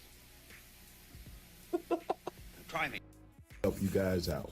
I want to help everyone out with this Philip problem, because after that egregious, disgusting video, complaining, pandering, ungrateful snotball. Hey, go sub to Pastor Chiller, dude. Blow his stuff up. This PSA, go blow his stuff up. Go blow his stuff up. His supporters, and for those trolls that also help keep Phil afloat for sheer entertainment. For Phil's audience that truly supports him and wants to see him do better, rather than sit up here and spend my time trying to tell you ways you should not do it, because that just emboldens you, the guys, to try. Well, you know, here he is, a Christian man, not trying to not help another man, whether he believes the same way or not. I get that. So that argument is valid. What I'm asking you to do is far more important and will help Philip in the long term and the short term. Fill out a job application on his behalf? What else can help him? And it's a very simple solution. No more tips. No more tips. No tip. Absolutely no tip. You should tip more. You're hurting him if you don't tip. You need to help him. Just like you're helping out a drug addict if you give him like a bag of weed. Do not tip or crack Philip or meth again. Period. No, please keep tipping. Don't listen to him. He's a troll. DMs, no matter how many emails, no matter how many promises of the next eating with the fiend or eating with the fiend, spiritual abuser, whoever you ever want to look at it, don't tip him. You want to help support Philip? You want to put money into Philip to try to help Philip's fabricated distress? I get it. Easy. Super thanks. Super chat. Super stickers. No, but that's still cash. Come on. Cut him off. That'll force him to deal with you guys as human beings. No, he's just gonna beg more. He's just gonna beg more and guilt trip more. He's not capable of dealing with people with like people. He's not capable of this. He's just not built for this. He's still gonna bitch more. He's gonna talk about the trolls more, and he's gonna fucking beg, and he's gonna humiliate himself and guilt trip his chat even more. You're not gonna actually help him. Of course you're gonna help him if you help him by not giving him any kind of money and you set his life on the right track, but he already thinks he's on the right track because he got his bankruptcy and now he's chilling and interacting with his wife and everything. So yeah, even though the real way of helping him is not giving him any money, the way that he thinks you help him is by giving him all your money. So yeah, it's gonna be kind of hard. But not for me, because I don't give a shit. It's gonna be hard for him. And it's gonna be hard for him anyways, because he's a man, baby, and everything is hard for him. So that's the bottom line. Now, what else do we got here? Who do I want to watch? Is there a new Ex Mortis thing? Oh, there's a new video coming out today. So make sure you go and check out the channel later and set on the notifications, because there's going to be a new video today. I think the Beggar Journey, the last one I watched, I'm sure I watched the Wings one. So make sure you go and smash the notification button so you can get notifications. Unlike with this channel, apparently you don't get any. Let's watch this one. And I'm going to go make some coffee. I'll be right back soon. And you look at this Devouring and the good editing, because the normal Devouring video doesn't have editing as good. So yeah. Warning. And go like the video, obviously. And like this stream, obviously. Okay, I'll be right back. What you may see right now is going to be absolutely disgusting. All right, ladies and gents, welcome to a special holiday-themed edition of Feasting with the King. Earlier today on the pre-stream, we ordered 3 different Filipino dishes. I have never had Filipino food ever before. I am like completely oblivious to what I'm about to eat. Sambuca says, I lived in the Philippines and the food is rough. Why didn't you guys tell me that before I ordered it? Jack did a super chat saying, I have 3 friends over and we have a watching party for this. Are you fucking stupid? By the way, all right, I should call this out. The delivery person who was delivering this food took 45 extra minutes to deliver it because they took on 2 extra jobs along the way. So this food is not warm. I'm a Karen, so I'm a little disappointed with that to begin with, okay? With the items that we ordered, I had no idea what they looked like because the menu didn't have pictures or anything. So here's what I got. The first item I got, Dang Nabangus. Didn't know what to expect. Don't know what it's gonna be like. Ordered it. Here it is. I'm not gonna say nothing. I'm just gonna show it. All right. It's basically a fish that looked like shit. Looks like trash. As of now, my fork, just as a fork, cannot penetrate the fish. But look, even the knife, I'm gonna show you, okay? If I push, okay, the knife got in there. If I push it hard, and the truthfulness is here, it smells fishy. Of course it's fishy. It's a pure fucking fish.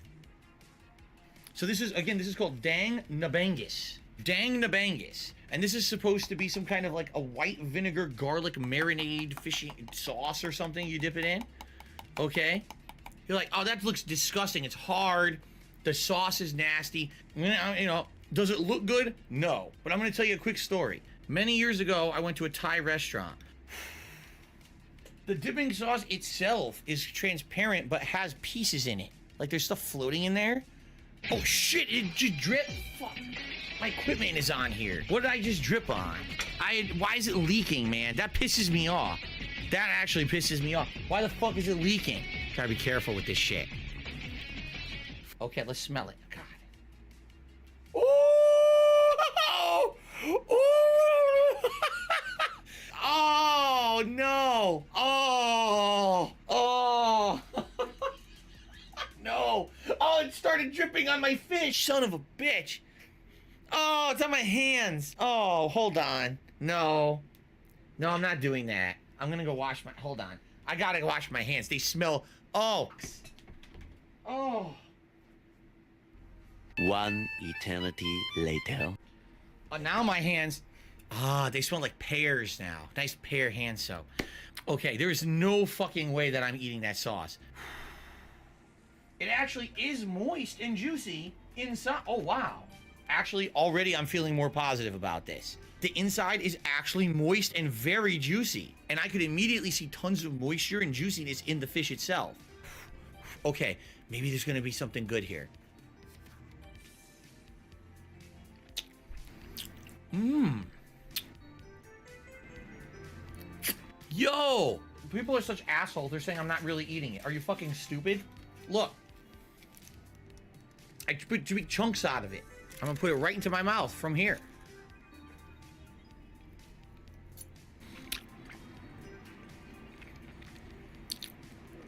It's good. It's good. Full disclosure, I took a bite. There was a bone in it. It stabbed me in the tongue. Oh. It's really stuck in my throat. I'm being yelled at. Save room for the other meals. Okay. How could something that looks so bad taste so good? I would think that's something you find on the fucking street. You look down on the street corner, in the muddy puddle, you find that. But that fucking fish is good. I want more. I demand more. Okay. Real talk. This fish looks to me like someone at a restaurant was cutting up fish, preparing it for dinner. And they accidentally dropped one. And it slid under the oven. Disgusting. Runoff oils were running from that oven into the top of the fish. And it kept cooking. It just kept cooking. It's the end of the night. And someone orders the fish. You're like, dude, there's no way I'm making another fucking fish. I made 7,000 of those today. And he looks and he sees a tail sticking out from under the oven. And he goes, oh. And he pulls it out. He slaps it down. Oh, here's the fish, right? That's what this looks like. If this were actually warm, this would be probably like gourmet level food. But it's cold because the fucking DoorDash person took two more jobs before they delivered me the fish. It was already 45 minutes cold by the time it arrived, and then I had to set up for DSP TRYINA. It's absolutely disgusting. Next, we're gonna try classic chicken adobo, also known as chicken stew. Okay? That's the dish. What is that? That looks disgusting. That is chicken adobo. Chicken thighs, not even like the meat taken off the bone. It's all still on the bone, but it's a stew. I'm just trying to understand this. How do you eat stew with the meat that's on bone? That's not stew. You shouldn't, I'm lost. I don't know how I'm supposed to eat it. It almost smells like gravy to me, really. It smells like gravy. You can see it's brown, dark brown. First off, I feel like I should taste the actual broth before we even try to eat the chicken. Okay, ready?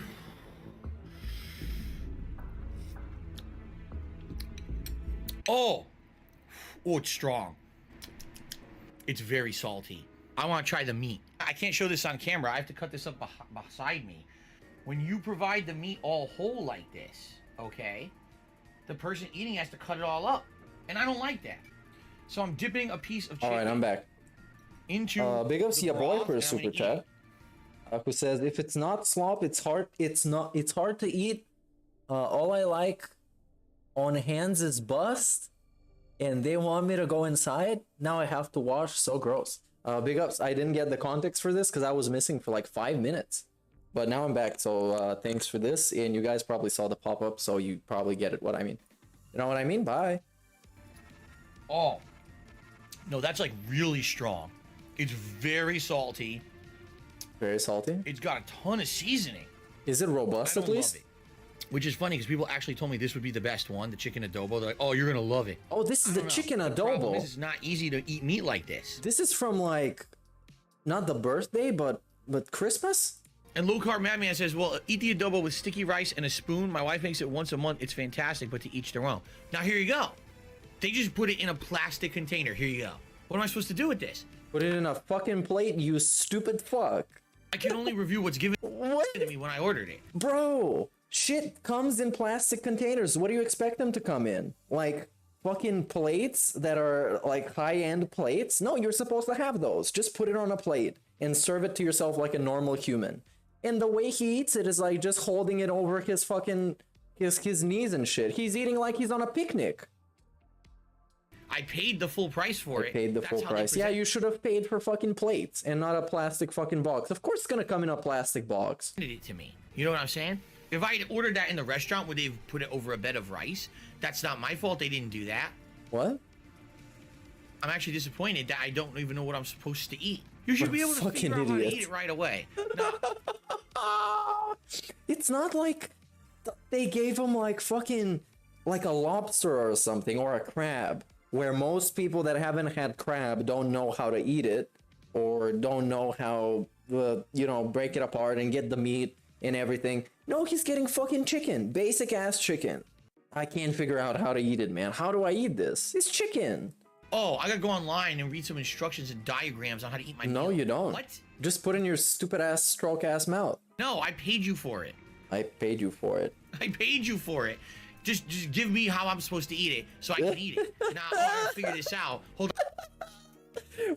Someday we're gonna get to a point where he would want his meat to be chewed for him. I don't have teeth to eat this. Like, who is this fucking made for? Like a 20-year-old? What? I'm like up there in age. I'm like 43. It's really fucking hard to eat, man. I didn't pay for this. But hold on, let me call some fucking food engineers to come in. Food engineers with protractors and fucking yes, and fucking utensils. Yes. Just tell me, yes. wow, how do I eat this?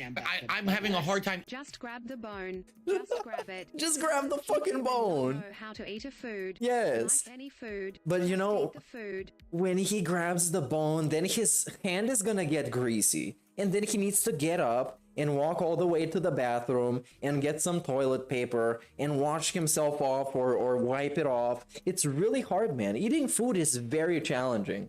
It's very challenging. Even eating it, because I put it in a bowl like stew and I can't eat it. So even though they present it as stew, it's definitely not stew. Not this is stew. Actually not what the definition of stew is. I remember I watched this live because it was the Christmas megathon. But what is he eating? Chicken adobo. Chicken adobo. Actually, let's just go. Let's just look it up on YouTube. Fucking chicken adobo. It's right? Chicken adobo. Let's see. Taste test. Right? Wow, these look fucking nice. And is this guy gonna eat it or he's just clickbaiting? Probably just clickbaiting. Oh, they try each other's adobo. Hi, I'm Nikki. Hey guys, Big ups, I'm Nikki. Gio. Hi, my name is Chris. Gio. Hey guys, I'm Sam. Big ups, Chris. I actually Big ups, Sam. grew up in the Philippines for about 10 years. That's fucking lit. Let's start eating it. Maybe a little bit more vinegar, things like that. I'm just like, how can you tell? One thing that I decided to like go with was lemon lime soda, which it really is just 7-Up. Bro, just eat the food already. Come on, please. Tell me how it's supposed to be eaten. Let's just get into it. Let's try it. Let's get into it. Wow, you see? He just put it in his mouth and chewed it with his teeth. Wow. It's not So I stew, take man. sauce back. It's almost like syrup. There's definitely a lot of sugar in this one. It's a little weird, but the chicken is cooked pretty much perfectly. If you make drumsticks, you're kind of just gambling that they... Bro, I can confirm. Because me and some Indonesian dudes, we were having not a cook-off, but we would cook for everybody, and this is how it would go. The Indonesians would just sit down and be like, "Oh yeah, this is tasty like this. This is a little bit too sweet, too spicy," and they would just review everybody's food on different nights. eat the right part of the drumstick, you know? Because Yeah, I don't know how. I like how big the Bailey. How do you eat the right part of the drumstick? What if you eat the left part of the drumstick? It's actually a misrepresentation of what it is. It's a misrepresentation, bro. This guy who doesn't know shit about anything, whose fucking expertise is burgers and fast food and fucking pizzas, He's gonna explain to you how foreign food works. And then this. Because of course. Oh, was that ginger? Huh? Maybe. It really is not bad. I'm just disappointed with the way that they gave it to me because I can't eat it. But this is like a chore to eat.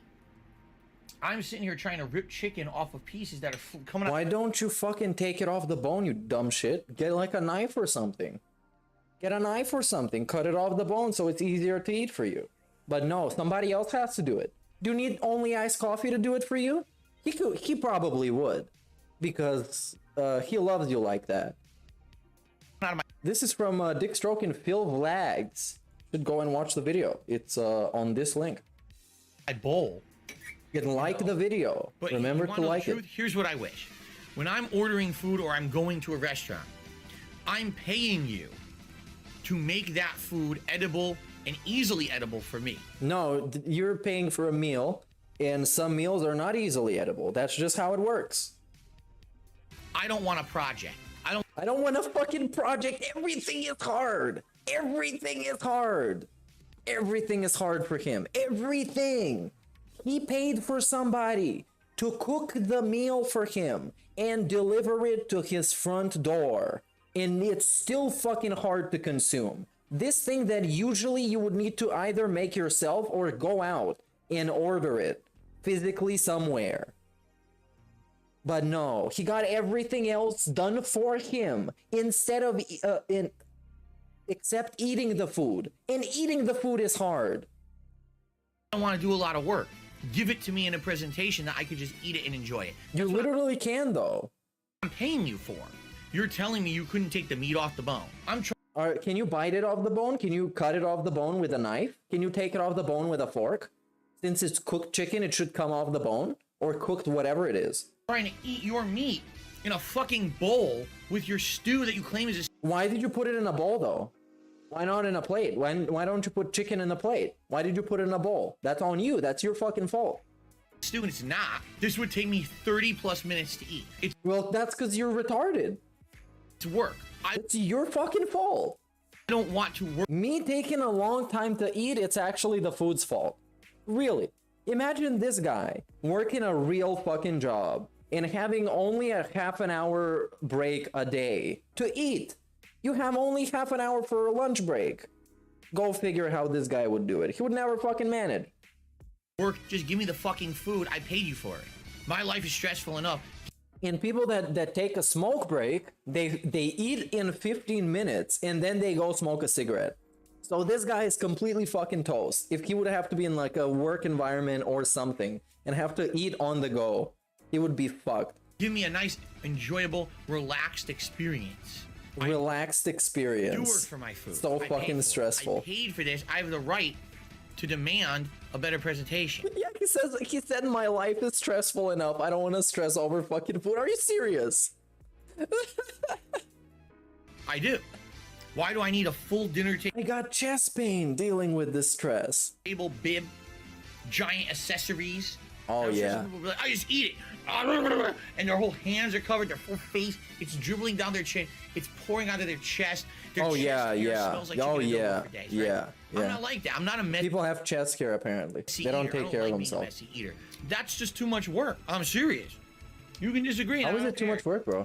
You take a napkin, and I don't know why I have to explain this, and it pissed me off that I have to, but I will because I'm an asshole. You take a napkin. You grab this napkin in your hand. You take the chicken on the bone with the napkin so you don't get greasy. You shove it in your stupid ass, stroked ass mouth. And you chew it with your fucked up teeth. And then you swallow it and it goes in your fucked up, stupid ass stomach. And then you get to exist for another day because you ate. And this is how fucking life works. It's not really that hard. It's not the Dark Souls of food. It's really not. It's not like Kirby. That shit was hard, right? Agree with me, go ahead. Oh, for like a Karen, right? Let's continue. Like a Karen. We have a third dish. The third dish is called pancit or pankit palaba. I don't know how to say this, and I feel stupid trying to pronounce it. Okay, then don't. Rice noodle. Excuse me. Thick rice noodle. I said completely wrong. Thick rice noodle. This is incredibly heavy. I'm serious. Whoa, it's like so fucking heavy. It's rice, bruh. Now, whoa. You see the pork moving?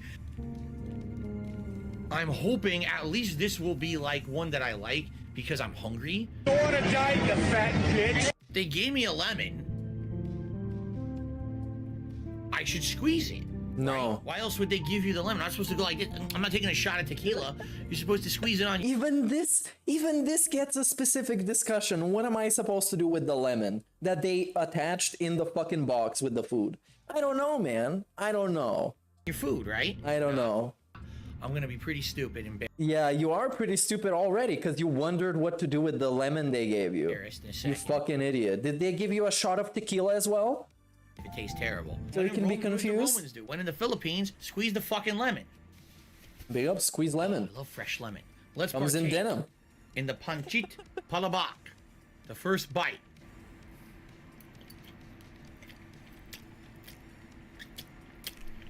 I haven't seen Little Nicky because Adam Sandler irritates me. I can't watch him.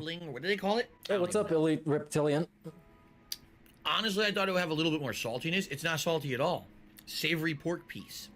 I just want like Why don't you put some extra salt on it so it's enjoyable for you? Look, how what? do I eat this? How do I eat this? Maybe cut it? No? Never mind. Okay, I got a piece. I got a little piece. In the United States, what do you think of when you think pork? I'm serious. In the United States, when you think pork, what do you think? What's the first DSP Gaming. things to your mind when you think pork? Dark Tide Phil. Phil Burnell. Okay. Looney Tunes? What the fuck? Toxicity Firestar says bacon. He knows the good shit. This pork is nothing like American pork. It doesn't taste like pork to me. It's not salty. It's not full of, overpowered. It's not American pork. It's fucking Filipino pork. What? Of course it doesn't taste like American pork, bruh. What the fuck? I'm losing my mind here. Come on. Flavor. Yeah, that's what Americans are conditioned to think. This doesn't taste American, bro. It's not American. It was just made in America. That pork is supposed to be this salty ass thing, but it's really not. How is it supposed to be salty ass thing?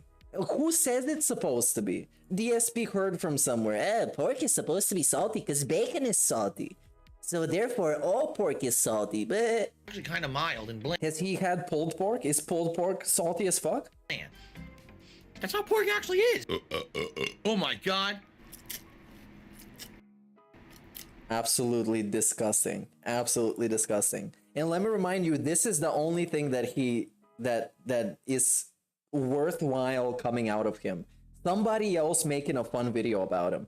Somebody else making a fun stream about him. Somebody else making a fun edit, a debunk, a fun tweet about him. This is the only thing that he contributes to anything ever. Outside of the terrible fucking videos he makes that 300, 500 to 1,000 people enjoy and find some value in. This is completely the epitome of a worthless specimen. Unless he's like in a vegetative state, you can't get more worthless than this. And even vegetative state people it's not by their choice. They could probably, if they could help it, they would do a lot more stuff than this. This is great. Yo, it's so good.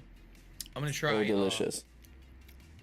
Some of the egg now. And it just consume. Not only does he just consume, he bitches about it as he consumes. He would consume and then say, no, this is not real fucking... This is not a real fucking stew. This is not real fucking pork. Pork's supposed to taste like this. Fell apart. Disgusting. Hey, somebody said hi in chat. Hello, person. I forgot. Oh, Immortal Path. Big ups.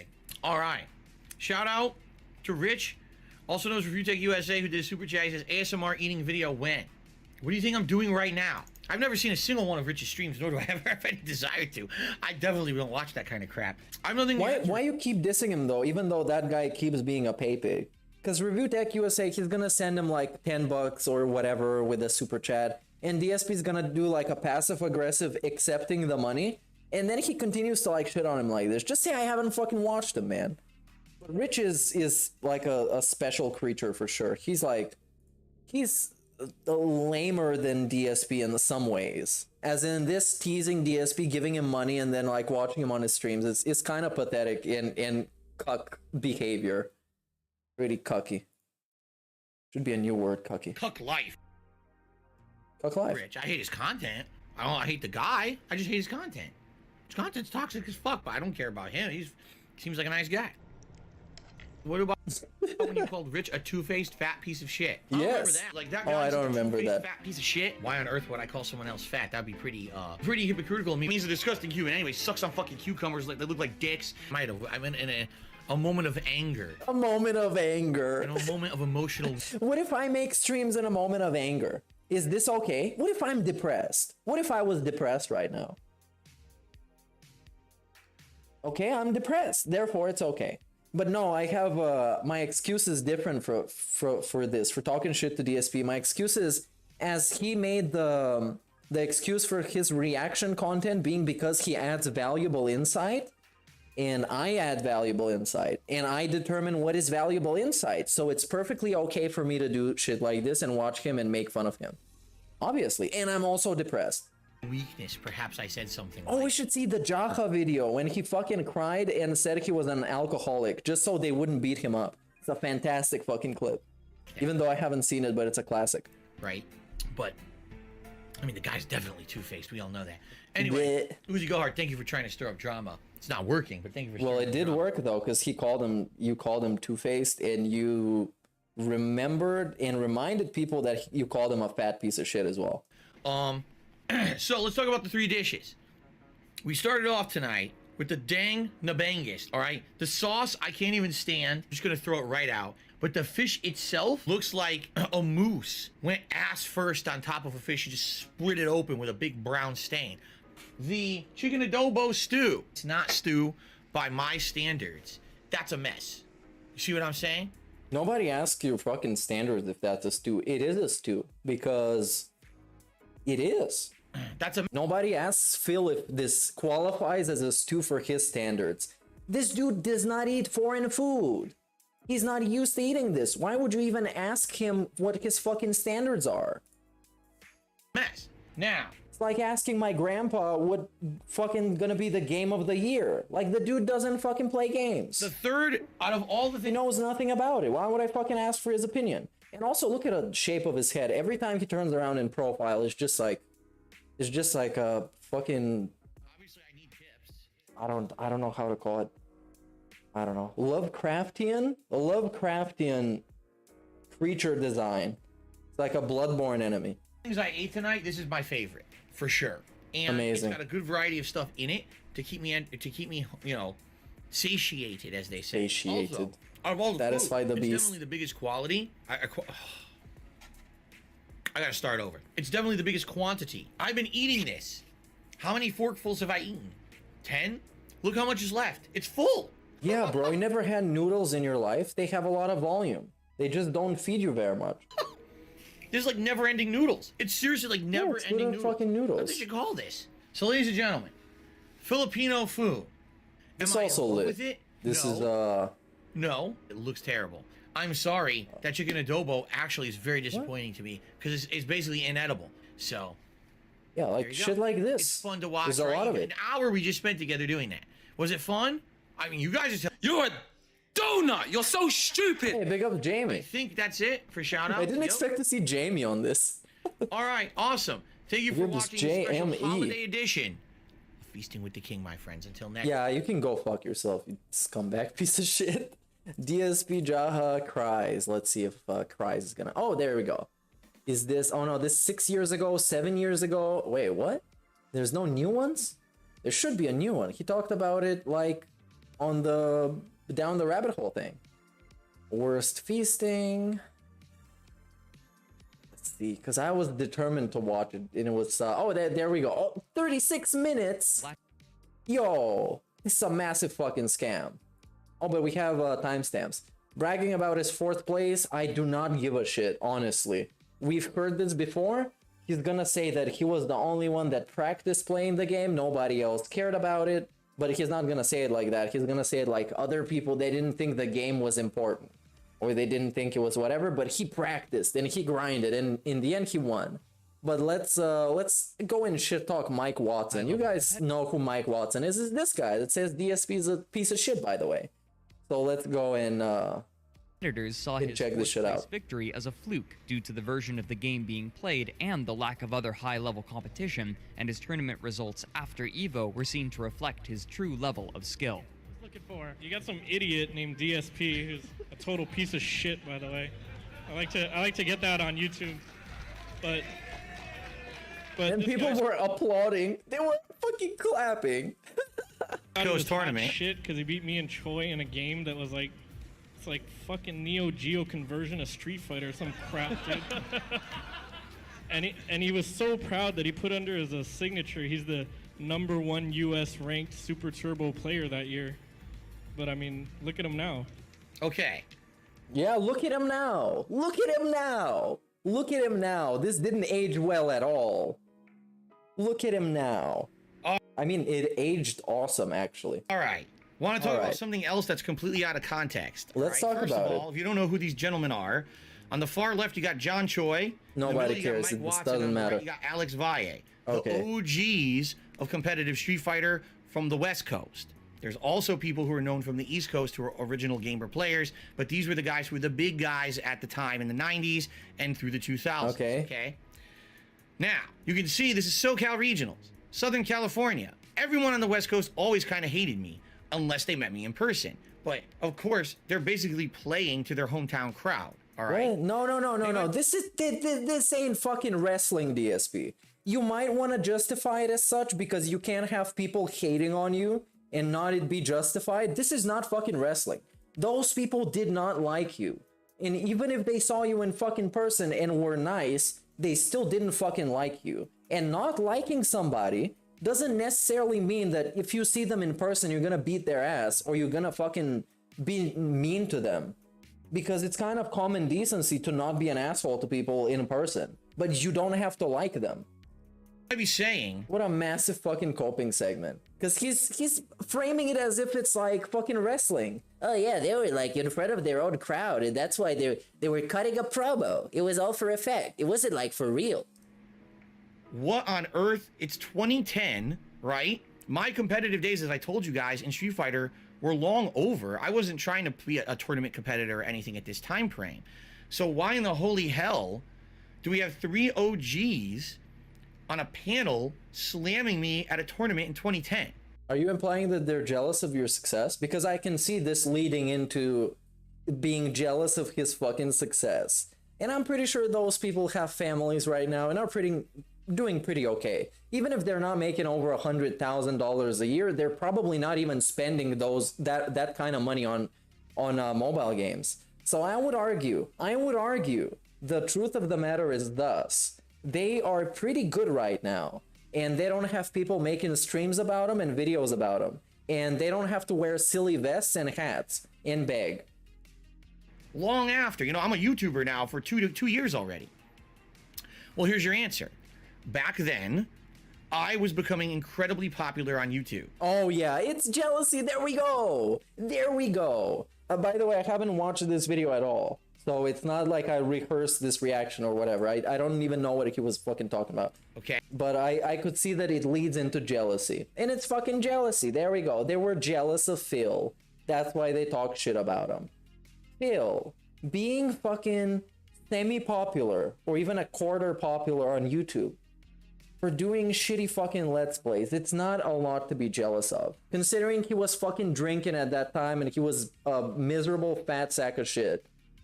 Okay, my videos were getting exponentially growing views. Oh yeah. I was being known as a very popular guy. You were uploading 60 videos a day. Nobody could fucking escape your stupid ass. Come on. Of all things, for fighting games, even though I wasn't trying to be popular for them. I wasn't trying to be popular. Fighting games were a piece of everything that I did.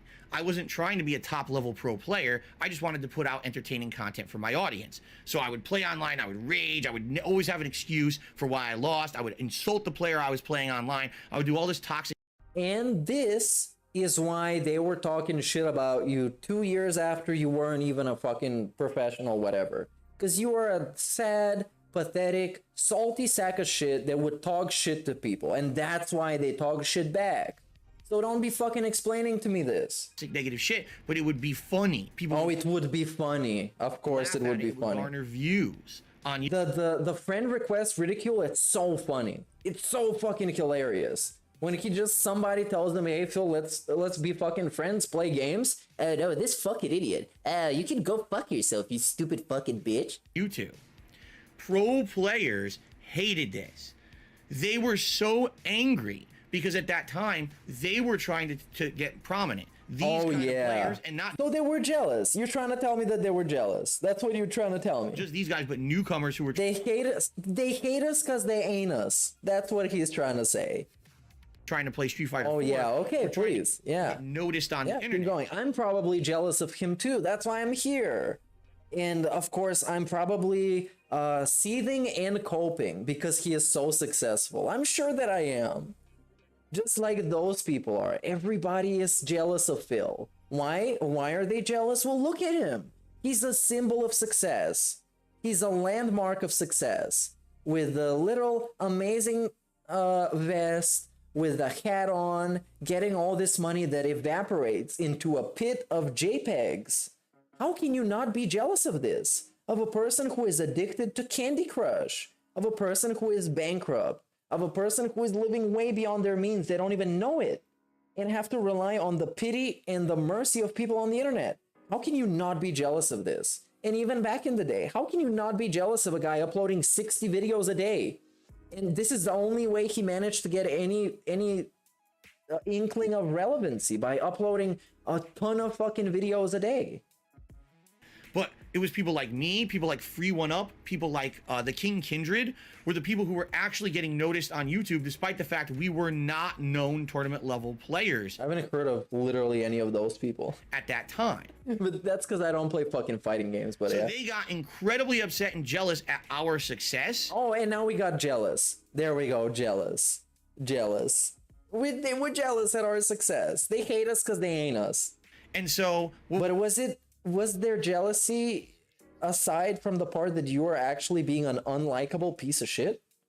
What happened is people would actually go to tournaments, and here they are at a panel, right? And someone asked Mike Watson, what do you think about Darkside Phil? He's really popular on YouTube for Street Fighter right now. And this is how he would answer, okay? Now, I have history with Mike Watson, all right? I'm about to lay a story on you that you guys do not know. No one knows this story. I've never told you. No one knows this. This is a first for DSP Reacts, all right?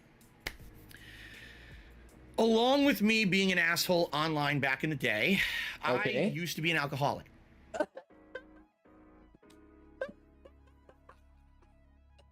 Holy shit!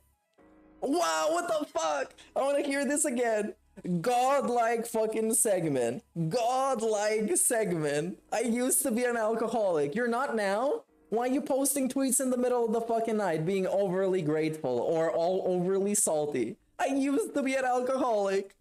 Let me get a repeat. What a fucking amazing segment. Okay, now, what was this story? I've never told it before. This is a first for DSP Reacts, all right? Along with me being an asshole online back in the day, I used to be an alcoholic, all right? I've admitted. You know what makes it sad? You know what makes it even more fucking sad than this? That he used an alcoholic as a justification for not getting his ass beat in real life. This is the story. I used to drink way too much, okay? I used to drink way too much. No, you did fucking publicly talk about it. You didn't even need to publicly talk about it because it's common fucking sense. You're drunk in half of your fucking old playthroughs, you sack of shit. You're drunk in them, everybody can fucking tell. Oh, I didn't tell anybody. It was obvious. You had empty bottles of fucking gin. Empty glasses with fucking straws in the sink. Come on. Come the fuck on. Nobody would fucking know. Everybody knew DSP was a fucking alcoholic. Context of Street Fighter. He was fucking wasted all the time. Even before he used to do that. Before he started doing YouTube as a full-time job, he used to drink and stay up to play video games and then go to the helicopter company in the fucking morning. Fighter, all right? I would drink. Jesus Christ. Because Black made 666 for a 5-month membership, dude. Seattle Erick cures alcoholism. Oh yeah, for sure. Because when they went to Seattle with Panda, remember when they went to the staycation 2016? There was a massive bottle of fucking Tanqueray in their hotel room. Massive bottle. 2-liter tank. 2-liter. I think I spelled this wrong, but there we go. Tanqueray. Yeah, can I buy this in fucking Holland? I don't know how much is the biggest fucking bottle of Tanqueray. They had like a massive one. It looked like this. Did I have some ID? Bro, go fuck yourself. Get the fuck out of here. I would get out of control, and I would do things. And yeah, I can make a song about this being alcoholic. I regretted, or sometimes I didn't even remember happened. Wow, hiding behind his fucking alcoholism. What a spineless sack of shit. There were people who I actually outright insulted, had giant conversations with. Yeah. And then after the fact, like a day later, they'd be so pissed at me. I'm like, what are you so angry about? And they'd be like, oh, he doesn't remember? Are you trying to tell me you don't remember beefing with people? Why the fuck did you do that last night? I'd be like, what are you talking about? Oh, he doesn't even fucking know. Oh my god, what a fucking worthless specimen. I mean, DSP, just fucking Minecraft at this point. Just go with the Minecraft treatment. Alcoholic, raccoon horse partner, bankruptcy, foreclosure, self-hatred, unattractive, they're jealous. Everybody is fucking jealous of this. And then they would send me the law. And I'd be like, oh, I don't remember this, dude. I'm really sorry. Holy fuck, I did that. Oh, yeah, yeah. But you know that when you get drunk, you say things that you actually mean. It's not like you don't fucking mean this and you say it because you're drunk. You say shit that you mean. It's just the alcohol lets you say those things. So you were actually just a bad person back then. Not an alcoholic. You were just a piece of shit. That's right. And this was a running thing with me back in the day. This was a running thing when I would talk shit to people when I'm drunk and then backpedal when I sober up. Even though I mean that shit that I was saying. Fucking nice, DSP. Zero respect. Zero respect. This is not like a one-time thing.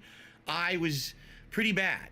The dude legit is trying to convince you he had like split personality or some shit. And it's probably gonna be 5 years from now, it's gonna be the same shit with the champions. Oh, you guys, you know, in like the early 2020s, I was playing this game called like WWE Champions. You probably heard the fucking stupid ass trolls talk about it. And man, this was like a really hard time in my life. I was getting divorced from my wife, and I was like drinking a lot and staying up late at night and spending money on this game. And then in the morning, I would wake up and I would be like, what? I spent like $500? Like what? And then it would like happen every night, man, because I had like depression and it was really hard. He's constantly trying to shield himself behind shit like this. Oh, I did this because I was an alcoholic. Oh, I left these angry tweets because I was depressed. Oh, I did this. I did this. It's your fucking fault, man. It's your fucking fault. You actually mean this shit. It ain't the depression talking. It ain't the fucking alcoholism talking. You actually mean this shit. And it would be nice for you to take accountability of it on the fucking spot. At one point in my life where I would drink and I would just do online shit that I didn't even remember and I didn't control myself. And what about tweeting about the shills? You remember when he tweeted about the shills playing fucking, what was it? State of Decay 2. And he tweeted this out because he went on vacation with stupid ass Cat. And it rained or whatever, or she was sick, so they couldn't do anything. And he got too angry and went on fucking Twitter, started shitting on people, and then apologized about it. There's screen caps of it somewhere. It's very unfortunate that I did it, and now I can look back. Oh, now I can look back. This is how everything works with fucking DSP. 10 years after the fact, you can look back and admit that you were fucking wrong. 10 years, even more than 10 years after that. Wow, I'm a way more well-adjusted individual. No, you're not. You're literally fucking not. You're addicted to Candy Crush and you still drink. We all know this. We all know this. All your fucking dirty laundry is out there on the internet with fucking proof. But I'm really upset at how I used to be to certain people. There were certain people who I trolled for no good reason. And now his solution to this is to literally just not talk to anybody. That's why nobody hates him in real life now, because he doesn't talk to anybody. Who I really, really hammered in. Like there was this guy called Shady K, who was a Marvel vs. Capcom 2 player. And for some reason, I can't even really remember the specific reason. It might have been, I mean, as serious as stupid as it sounds, it might have been over a girl or something. Who knows, right? But I hated on the guy so badly. I would constantly threaten him and do fucked up stuff, and I would make a joke out of it. I would drink and then do fucked up stuff, okay? Now, to bring this back full circle to this, at one point, all right, I don't even remember when this happened, but as I told you guys, I was an internet troll. I would troll the fuck out of these guys online, Me, aha, I'm the best player. I'm the best Super Turbo player. No, it's not about, no, that's not what you said. That's not how you fucking trolled. Because if I look it up right now, we're gonna go down a rabbit hole we've been before, but I'm not gonna be doing that. Go look it up. It's Top Haters. It's how it's called. Look it up on the Wayback Machine. You're gonna see. He was not just saying, oh, I'm the best Street Fighter. He was legitimately toxic. And he went kind of above and beyond what most of his trolls do, because he hosted a website to shit talk people. And hosting a website takes a little bit of effort. Probably a little bit more than actually running a stream and shit like that. Depends on what your skill set is, but yeah, he didn't know shit about anything and still made a website to troll people and hate on people. The best at we're talking about back in the day, because now making a website is easy as fuck. You can go on Wix, you can go on WordPress, you can go on all these places that give you free hosting, and you can just make a site. He did it back in the days when it wasn't all that mainstream. So he actually cared enough to troll people where he went out of his way to make a fucking website. And he's shitting on people fucking trolling him now with streams and YouTube videos that take barely any effort to do. You're ha ha ha ha ha. So apparently one night. Apparently. All right. I got so drunk. Apparently, by the way, he wasn't there. Apparently, I got so drunk and did this. Were you not there? Were you out for dinner? That I actually just completely destroyed Mike Watson in an IRC chat. Okay, MIRC is the old chat. You destroyed him as in what? As in shitting on him? Does that mean I'm destroying Phil? Because I don't think you can destroy anybody, DS, because you're not good at arguing with people because you're a narcissist. You're just not. You don't have receipts for anybody. You don't have arguments. You can just call them names and make personal attacks, which is not really all that fucking impressive. Everybody can make personal attacks. That's why I put my face and my voice in my shit, because so we get to filter out the people that just want to make personal attacks. Everyone used to use to talk about Street Fighter Online. Like, I was on his case. I was like, oh, like, from what I'm to understand, I don't know the actual context. I haven't seen the logs. I don't even know. I was like, haha. Apparently. How am I supposed to fucking trust you, dipshit? Apparently, I got drunk one night and I did this. Ah, you old man, I beat your ass, and you suck ass, and you think you're so good, but you're just an old crotchety dude, and you can't play anymore. I basically, like, really talked shit to the guy while I was drunk. All right? That's not an excuse you were drunk, though. Because being drunk just makes you act out on what you actually genuinely feel like you want to do. And that's just how it is, man. That's just how it is. It amplifies how you feel, and it makes you act out more. Because that's how drinking works. So if you're a mean person and you hate somebody, and his name is fucking John Rambo, for example. That's so drunk he remembers a lot, rolling on the floor laughing. Apparently, dude, he apparently remembers a lot. But he doesn't, because he wasn't there. It was the drunk side, Phil. So anyways, if you hate somebody and you keep your mouth shut when you're not drunk, and then you get drunk and they walk in the room, you more likely are gonna be nasty towards them if you actually hate them, because that's what drinking does. Come on. But you don't have like a personality split where you don't remember anything. Come on, unless you got like completely fucking wasted. But if you got completely wasted, you wouldn't be able to be fucking shit talking people. That he actually private messaged me, and he's like, dude, I'm gonna come beat your ass. Like, yeah, I'm so you deserve you. You deserve I'm gonna this. Find you, and I'm gonna fuck you up. Yeah. All right. Now, at that point, I think I reacted. I was like, why don't you come find me? Here's my address, and I actually gave him my real life feed. Tough guy, fucking Phil. Tough guy, Phil. He doxed himself. Come fucking beat me up, you stupid fucker. You stupid asshole. Come on. Okay, that's how crazy stupid I was back in the day. So, apparently, when I'm drunk, I'm chill as fuck. I don't actually even understand why people get aggressive or mean when they're drunk. I really have never understood it. Even if I'm in a bad mood and I'm still drunk, I'm not gonna be an asshole or like fighting with people and shit. Continued to escalate. The thing was, I didn't really remember what I had said or done, but people were like, dude, just so you know, Phil, if you go to like a tournament Mike Watson's at this year, this was 2007, all right? Like, dude, if you go to a tournament that Mike Watson's at, he's telling everyone he's actually gonna beat your ass. Yeah, everybody should. Everybody should. You're gonna talk shit in a fucking chat room and then say, well, dude, I'm sorry, I was fucking drunk, man. No, you're gonna get confronted in real life. Like, he's so angry with you, with what you said. He's gonna fuck you up. He's telling everyone behind the scenes, expect that Darkside Phil's gonna come back bloody. Like, he's doing all this. And I was like, you know what? At that point in my life, I was kind of messed up in the head. Like I told you, I was an alcoholic. I didn't really care about anything. I had this happy-go-lucky attitude where it's kind of like, I don't care. Let him do what he wants to try. If we fight, we fight. I don't care. All right? So, I'm about to tell you a story I never told anybody. All right? What do you mean if we fight, I don't care? What do you mean you don't care? Because you know you're going to get your ass handed to you, man. You know this. Because you have a bad back, and then you have this, and you have this, and you have this. There's no way you're going to get in a fight with somebody. There's no way. And you're a massive fucking egotistic asshole. There's no way this happening. So the following happened. I went to an EVO qualifier in 2007 that was on the West Coast. It was held in California. It was the same place where they were holding San Diego Comic-Con. And in fact, the finals were held at San Diego Comic-Con, all right? So I went to this tournament, and I was playing in it, and I was kicking ass. I was doing really well, all right? Well, one day, I think it was the second day of competition, I qualified to basically be like, now it wasn't the finals yet, but it was like the semifinals. So the next day I was going to play top players like Mike Watson and all of them. Okay. So, basically I played, I did really well, and I was framed. All right. What? Well, not framed. I was set up. That's what I actually want to say. I was set up.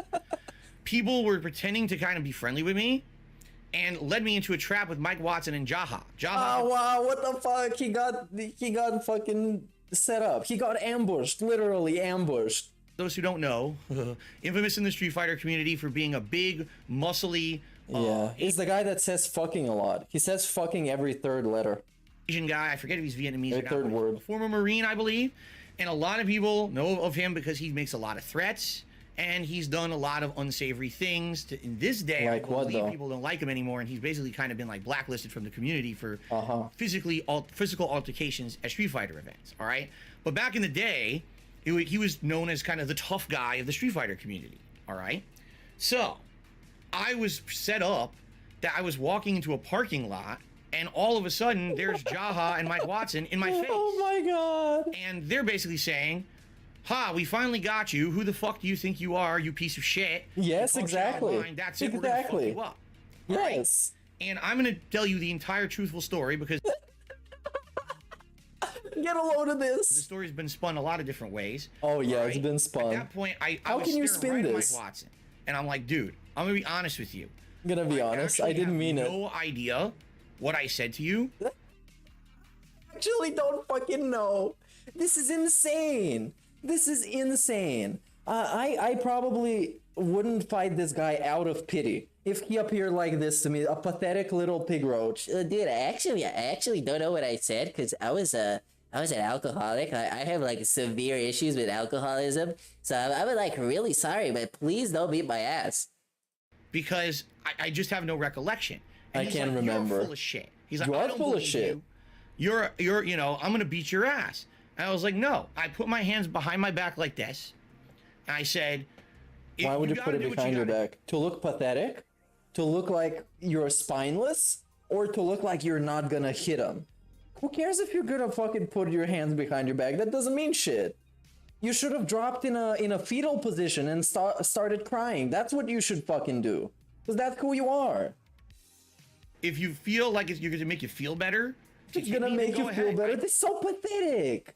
This is so pathetic. Just take a fucking punch like a man. What is this? If it's gonna make you feel better. How do you think anybody can punch you like this, seeing that you're such a fucking disgusting piece of shit and just a spineless little fucking baby?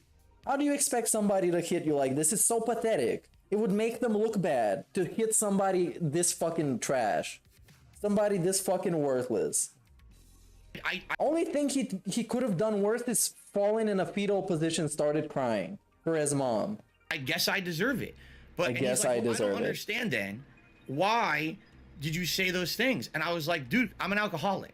I admitted it to him right there. Dude, I'm an alcoholic. I drink too much all the time. Yeah, okay. And I just can't control myself when I do it. Okay. And I, at that point, I actually started crying because I started fucking crying. everything that I had done. Oh, he felt bad. Oh no.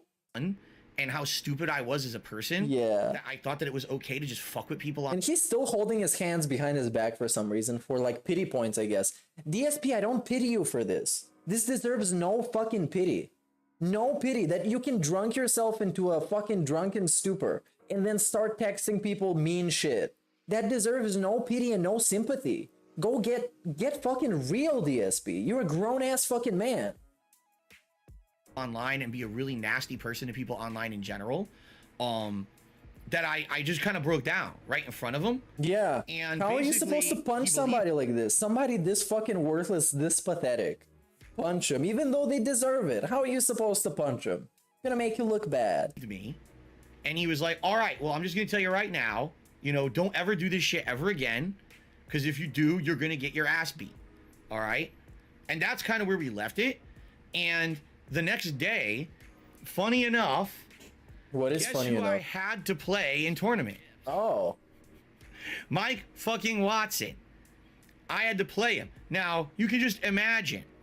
All right, I have to play this guy in tournament the day after he was gonna beat my ass, and I had to admit to him the reason that I was such an asshole is because I was an alcoholic.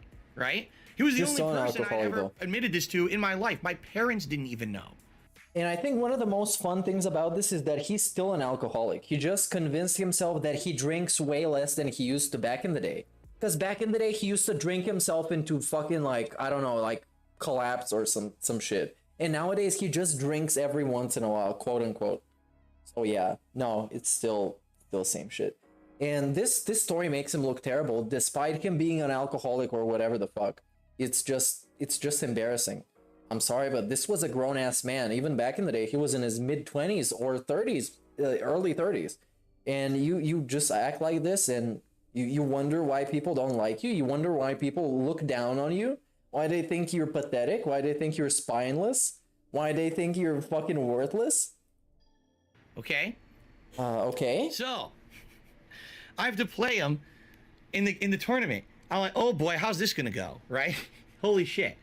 So, I pick DJ. Now, most people know that DJ is actually one of my competitive characters who I use in Super Turbo, but he's known as a mid-tier character. That means he's not a high-level tournament character. Oh, my controller batteries, I'll have to fix that. Mike Watson picked his main character, Balrog. Oh, and okay? Phil beat him. You'll see. I beat him.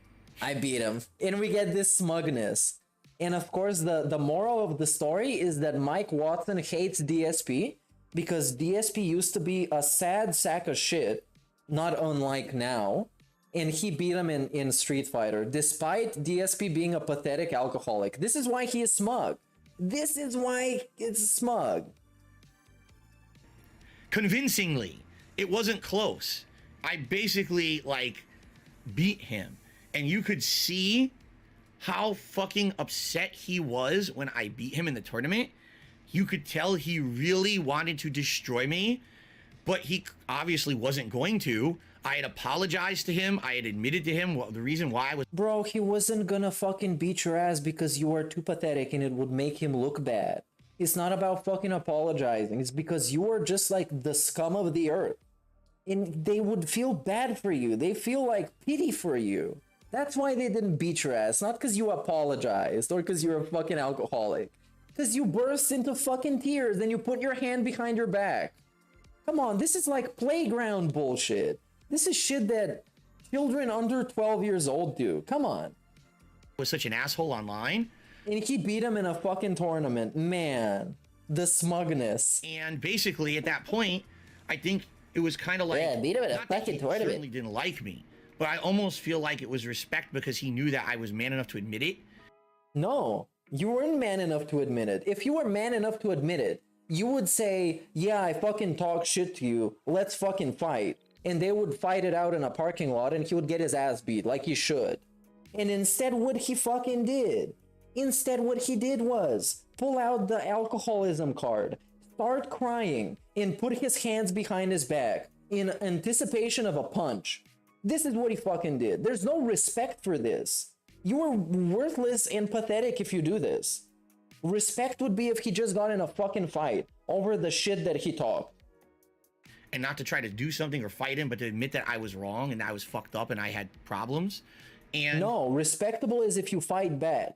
It's not respectable if you fucking throw a pity party. He basically, it's not respectable. Like after we had played, actually we kind of respected each other. Not that we had big conversations or whatever, but I saw him at tournaments, and like I saw him at Evo finals that year, and we actually had a little bit of conversation, camaraderie. And there was actually a big money bet that year, and it was Duck Doe against Sanford Kelly in Marvel vs. Capcom 2, and people actually wagered real money on the match, and I actually bet on Duck Doe. I betrayed my coast and decided to bet on Duck Doe because and this is just worthless details. He was the better player. And, you know, at one point, Mike would have been like, fuck you piece of shit. No, you're not allowed. You're not in this. The real version is probably he fell to the ground crying and begging. They then realized beating up a regard was a bad look and moved on. The second part of this statement is definitely true. They just realized he was just a sad sack of shit. And really, you couldn't really beat him up more than what life has already beat him up. So, yeah. And it was just too pathetic, because imagine you're like a couple of guys waiting to beat somebody up in a parking lot, and he just starts crying and fucking admitting he's an alcoholic. This just like is so low. How can you beat up a guy like that? Like beating up somebody who's handicapped or like obviously much weaker than you are. Yeah, let's do it. Like I felt like we basically squashed our beef because I was honest with him about what was going on. And by the way, no, not really. I did learn my lesson. After that, I basically was like, I'm not going to be like that kind of person anymore. I'm not going to be a toxic asshole. I would rather be a positive influence on people in the You kept drinking though. Community rather than a toxic jerk. And I did my... And you keep tweeting stupid shit, even to this day. You keep tweeting out shit in the middle of the night. And considering that shit is not even him being drunk, allegedly, that makes him kind of worse. Because back in the day, you could see why he was talking all this shit, because he was drunk and he was an alcoholic. And nowadays, allegedly, he's not a drunk. Allegedly, he's not addicted to Candy Crush, but he still talks that shit. Of course, he doesn't target people specifically unless it's people that are way out of his league, like fucking PewDiePie, Dr. Disrespect, Keemstar. But it's not much better. My best to change my online attitude and not be that kind of person anymore. I was running tournaments. I was trying to be a positive person in the community at that point in time. Running tournaments, by the way, it's a cool thing because as far as I know and as far as I've understood, people only had any modicum of respect to him because he was putting those tournaments on. He was organizing the tournaments. So yeah. Okay. I've never told this story before. And that's the truth of the matter, is I almost got my ass beat by 2 dudes at Evo because I was an asshole. Okay? Now hold on, let me swap my battery because we're still not done with this story. Yeah, now we're swapping batteries. Okay, let's skip to this. There's like 40 seconds beef. Yeah, we're gonna finish this whole thing. Okay. So, if this is the case, and if we squashed our beef in 2007, right? And that was the end of it. And I really, after 2007, I retired from competitive Street Fighter for 2 main reasons. Number one, I felt like I was so burnt out that I had spent 3 years of my life spending all my time and money and efforts in it. And after 2007, I felt like I was wasting my time. I was like, even if I win Evo, what's the big deal? I win a couple $1,000. Who cares? I'm spending way more than that. I could be doing better things with my life, okay? And incidentally, that's when I started dabbling in YouTube, okay? But the other thing that happened is that I got a really bad back injury. I actually herniated a disc in my lower back so badly that I could no longer drive on the highway for extended periods of time to travel for Street Fighter tournaments. And I was actually the guy who would drive and carpool. I would drive everyone to the tournaments all around. I was the dude, the guy who would drive everybody. And I basically couldn't do it anymore. He tried to buy friends, and it never worked out. It literally never did. Because he used to go around, drive people around. He used to buy them meals in restaurants. Remember the time when he said he gave a $50 tip to a waiter and then he started crying? That's the time when he was also buying food for other people. He tried to buy friends, but you can't buy friends. And the only guy who stuck around was Rambo because he gave him too much the benefit of the doubt. And he couldn't see through the obvious facade that DSP is a piece of shit. And Rambo stuck around, and then Howard was more of a friend to Rambo, and that's why he stuck around. So basically, DSP tried to buy himself some friends, and it didn't work out because now he has none, and now he can't even buy anything. End of it for me. So I basically retired from competitive Street Fighter. You know, I was out of the competitive Street Fighter community for the longest time. So, and I definitely don't blame the people that were driven by him all over the place and stuff like that, because that's what I would do as well. Like, fuck him.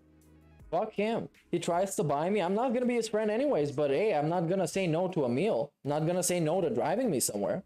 Why 3 years later does Mike Watson name drop me in a very negative video here? Because you're a piece of shit. Well, just generally. What's wrong with that? Curious as you guys. And I actually got my answer. All right? I got a private message back when private messages still existed on YouTube from Mike Watson. That's how he also met Panda Lee, with a private message on YouTube. It was about a week after this had taken place, this video. Because when this took place, all of a sudden people started messaging me online. And they were like, Phil, did you hear what Mike Watson said about you? Why would he say that all these years later? Did you do you guys still have beef? And I always responded, no, I don't have beef with Mike Watson anymore. Now, I didn't tell this full story at that time, but I basically said, no, to my knowledge, there's no beef. I don't know why he would be slamming me. And I kind of left it at that. I said, maybe there's still sour grapes because I beat him in tournaments back in the day. I don't know. That's not what sour grapes means, DSP. What the fuck? What the fuck? That's not what sour grapes means. He thinks that sour grapes is somebody being salty for something that happened in the past. Sour grapes is what DSP does when he says, oh, those popular people, do you think really they're all that fucking... Did you even think that they're all that happy in their life? They're obviously not, because they have all the money, but the money can't make you, like, unhappy when you don't have, like, a good life. This is what sour grapes is. When you think that people having better stuff is actually bad, and you don't want it because somehow it's bad. That's literally what sour grapes means, and not how he uses it. But anyways, I got a comment about somebody liking the fact that I correct him on his misuse of terms and expressions, which is fun. That's why I'm doing it, okay? Sounds good. Just left it at that, all right? So Mike Watson private messages me on YouTube, and he says, I just want to contact you and let you know I apologize for what I said at that tournament. I got caught up in the whole YouTube thing, and basically he wants me to know that there's no beef between. He literally said this in the DM. He's like, there's no beef between us. Okay. Everything's fine. I just kind of got really caught up in the moment, and I wanted to get like a moment for YouTube, so I just said. Yeah, no. What? This makes it seem like Mike Watson was clout chasing, and he didn't seem like he was clout chasing though. So now we got a super one-sided, twisted story that I absolutely don't believe in, and judging by all the X's on the screen, you guys don't believe as well, and I don't blame you. Holy shit. What the fuck was this? All right.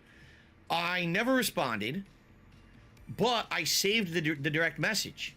All right. Oh, you saved it. Show it up. I would have had it for you today. Oh, but you didn't. That's what YouTube did over the years. Okay.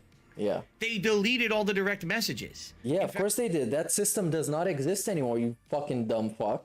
I remember the day I got it, John Rambo had come over. John Rambo was my former friend who I used to do co-op gameplay with once a week back in the day.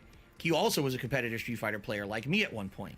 He came over and he said, I showed it to him. And he said to me in his wisdom, you should really save that. Either do a screen capture or do something. Save it, because one day you might want to reference it again if anything ever happens between you and Mike Watson. And I was like, I have absolutely no intention of being competitive in Street Fighter again. When am I ever going to need to bring this up again? Here we are in fucking 2022, and now I'm punching myself in the gut saying, why didn't I save it? Because who would have thought back then YouTube would actually remove the entire fucking direct message system from YouTube? Objection, hearsay. Tons of... It's literally fucking hearsay. Have mercy, I'm about to bust. Pigsplaining his boyfriend. Good lord. Oh, yeah. Big of like direct messages from back. Of course, the boyfriend needs to be pigsplained, but this is in the spirit of fucking Amber Heard trial. I'm gonna call bullshit, objection plus hearsay on this nonsense, because it's literally just a one-sided explanation of allegedly some nonsense that happened. That there is no proof from anybody that it ever happened. And it makes it seem like Mike Watson was simply clout chasing, and that's why he shit on Phil. In the day that are gone for good, and they were interesting interactions. I used to talk to people like SSOHPKC and people behind the scenes, great conversations. Gone completely for good because YouTube removed the whole system and never had even opportunity to archive it. You could screenshot stuff, screen record stuff. I don't know, film it with your phone, some shit. I don't know if it was that important. It is what it is. That's the full story of my history in competitive Street Fighter. Literally, this whole segment of the video, sadly, is pretty incorrect. I don't blame Frederick Knudsen because there is no actual factual basis to corroborate what I'm saying. There's not. There's no evidence. There's no video of that time period. This was a very different time. Today, everything's documented, right? There's nothing from that time period to say. You can completely. What do you mean everything's documented? I don't really get that. I mean, I can't prove. There is a lot of stuff that he denies having happened, despite there being extensive documentation about, extensive proof about, even from people that committed a crime to get this proof. But allegedly, it didn't happen. So I don't know how this the mechanics of this works. Plus, this is not the full story because we don't have Mike Watson's side of things. This is half of the story. Literally half of the story. This is this guy's half of the story. Who is a delusional, narcissistic, alcoholic, and gacha addict. Which makes him not very trustworthy whatsoever. I'm saying because there's nothing. No one documented anything back in the day. So you don't really know the truth. Bad. All I can tell you is what I can tell you. That is my perspective. That's what happened. Okay, nobody trusts your perspective. Your perspective is twisted into a different reality. So obviously I can't fucking trust him on this. If you think I would lie about admitting to being an alcoholic and a troll and an asshole back then, I mean, go right ahead. But that's the truth of the matter, at least as far as I can tell. That's the truth of the matter. So let's end the Street Fighter segment because I believe he's about to move on and talk about the rest of the stuff. I mean, he just with this contract. By the way, I think he watched the Down the Rabbit Hole like 3 times before he actually reacted to it. Wow. Controversy fading. He said on Twitter he watched it once, then before that he said he watched it another time, then before that he said he watched it another time. He too faded from the competitive scene. That is true. And one final thing I actually want to say as we're moving on. Mike Watson says right there, oh, well, look at him now. Look at me. Look at him now. Look at him now. Look at him now. Now. Look at him now. In 2022. Look at him now. Now in 2010. In 2010, I was growing exponentially on YouTube. Spamming 60 videos a day. That's not exponential natural growth. That's more like people couldn't escape from you, and that's how they watched your videos, because there was nobody else better to watch, and they couldn't get away from your fucking videos. I was more well known than any competitive Street Fighter player at the time online. Okay. Everyone knew Darkseid. Look at him now, though. Look at him now. Look at him now in this vest, in this terrible shirt, in this terrible hat, in this shitty glasses, shitty goatee, shitty beard. Look at him now. Look at him now. So he's saying, look at him now. What does that even mean? What does it mean? Look at him now. Look at him now. Look at me now. I'm bigger than all of you. Bigger isn't always better, Phil. And you have said this yourself before, right? Oh, those successful people, those fucking people with a lot of money, do you think they're happy? Do you think they're not happy? Obviously, they're not fucking happy. Look at him now. Look at him. And I'm not mentioning you or name dropping you either. You're name dropping me to try to get some kind of drama or street cred when I'm so far removed from you.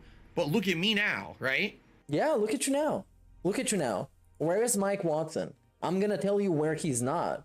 He's not on YouTube begging for tips every day. He's not on YouTube in some other asshole's fucking stream that somebody's making fun of him and playing obnoxious fucking soundboard over him. I'm lurking and I'm stalking. He's not being made fucking fun of on Reddit. He's not being made fun of on fucking Twitter. He's not being made fun of on Kiwi Farms. Mike Watson is probably chilling and interacting. What is Mike Watson doing? Mike Watson, Street Fighter. All right, let's see what he's doing. Facebook. I'm not going on fucking Facebook. I hate Facebook. Mike Watson. I don't know what he's doing, dude. Esports. Does he have like actual showing up to somebody's stream or something? Do we have maybe No, only Alex Fi has a thing. Mike Watson doesn't have a thing. Doesn't have a Wikipedia page. He's probably doing chill, if I gotta be honest. Let's see this esport earnings. He's probably doing okay. I don't know, but I guess might be. In any case, he's not begging for fucking tips like this guy. So look at him now. Look at him now. And with this, I'm gonna end the stream. It's been a cool ass stream, everybody. Welcome and bye. Now let's watch a video called I don't know. Let's watch this, I guess. It's a 6ix9ine song. Oh, holy shit. And it's gonna get the stream probably blocked even. Maybe it's gonna be blocked. Is this gonna get blocked? Probably not. Okay, let's listen to it.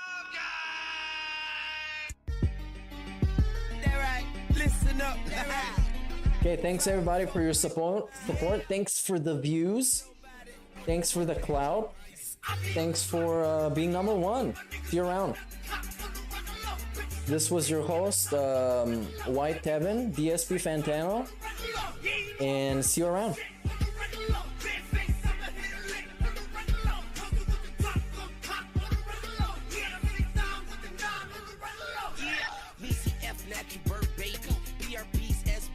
Shirt maybe white tee, neck, V glasses are Versace. Married to the mob, but I'm a bachelor, baby. Love is in the air, I put on a gas mask. I'd rather be head first than the ass last. I'm a gorilla, call me Sasquatch. And I keep my army with me like a match. Light up the perk, pass it like Steve Nash.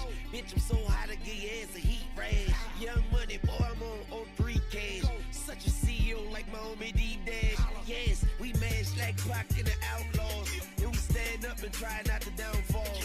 Try to reach my goal like a round ball. Freddie, you do anything for the crown, y'all.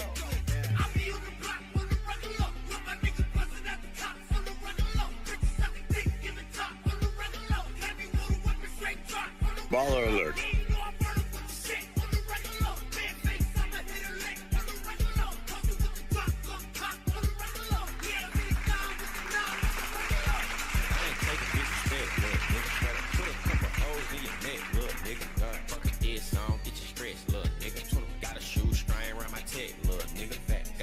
Sign in a vet, little nigga. 20 brand new carbon 1.5 and it's red, dog.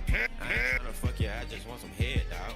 Straight up out the 6 and we don't shoot at lead, dog. Go blow his stuff up. Like to see the white meat. I put codeine all in my iced tea. Take a nigga bitch and then I make a wifey. Take a nigga bitch and then we do the nice tea. All these diamonds dripping, now she wanna bite me. She broke up with that nigga, now he wanna fight me. Fight gang, we don't do no fighting. This Glock gon' knock a nigga down like Tyson. Alright, this is the stream. Go away. Go home. Stay safe. And clock out.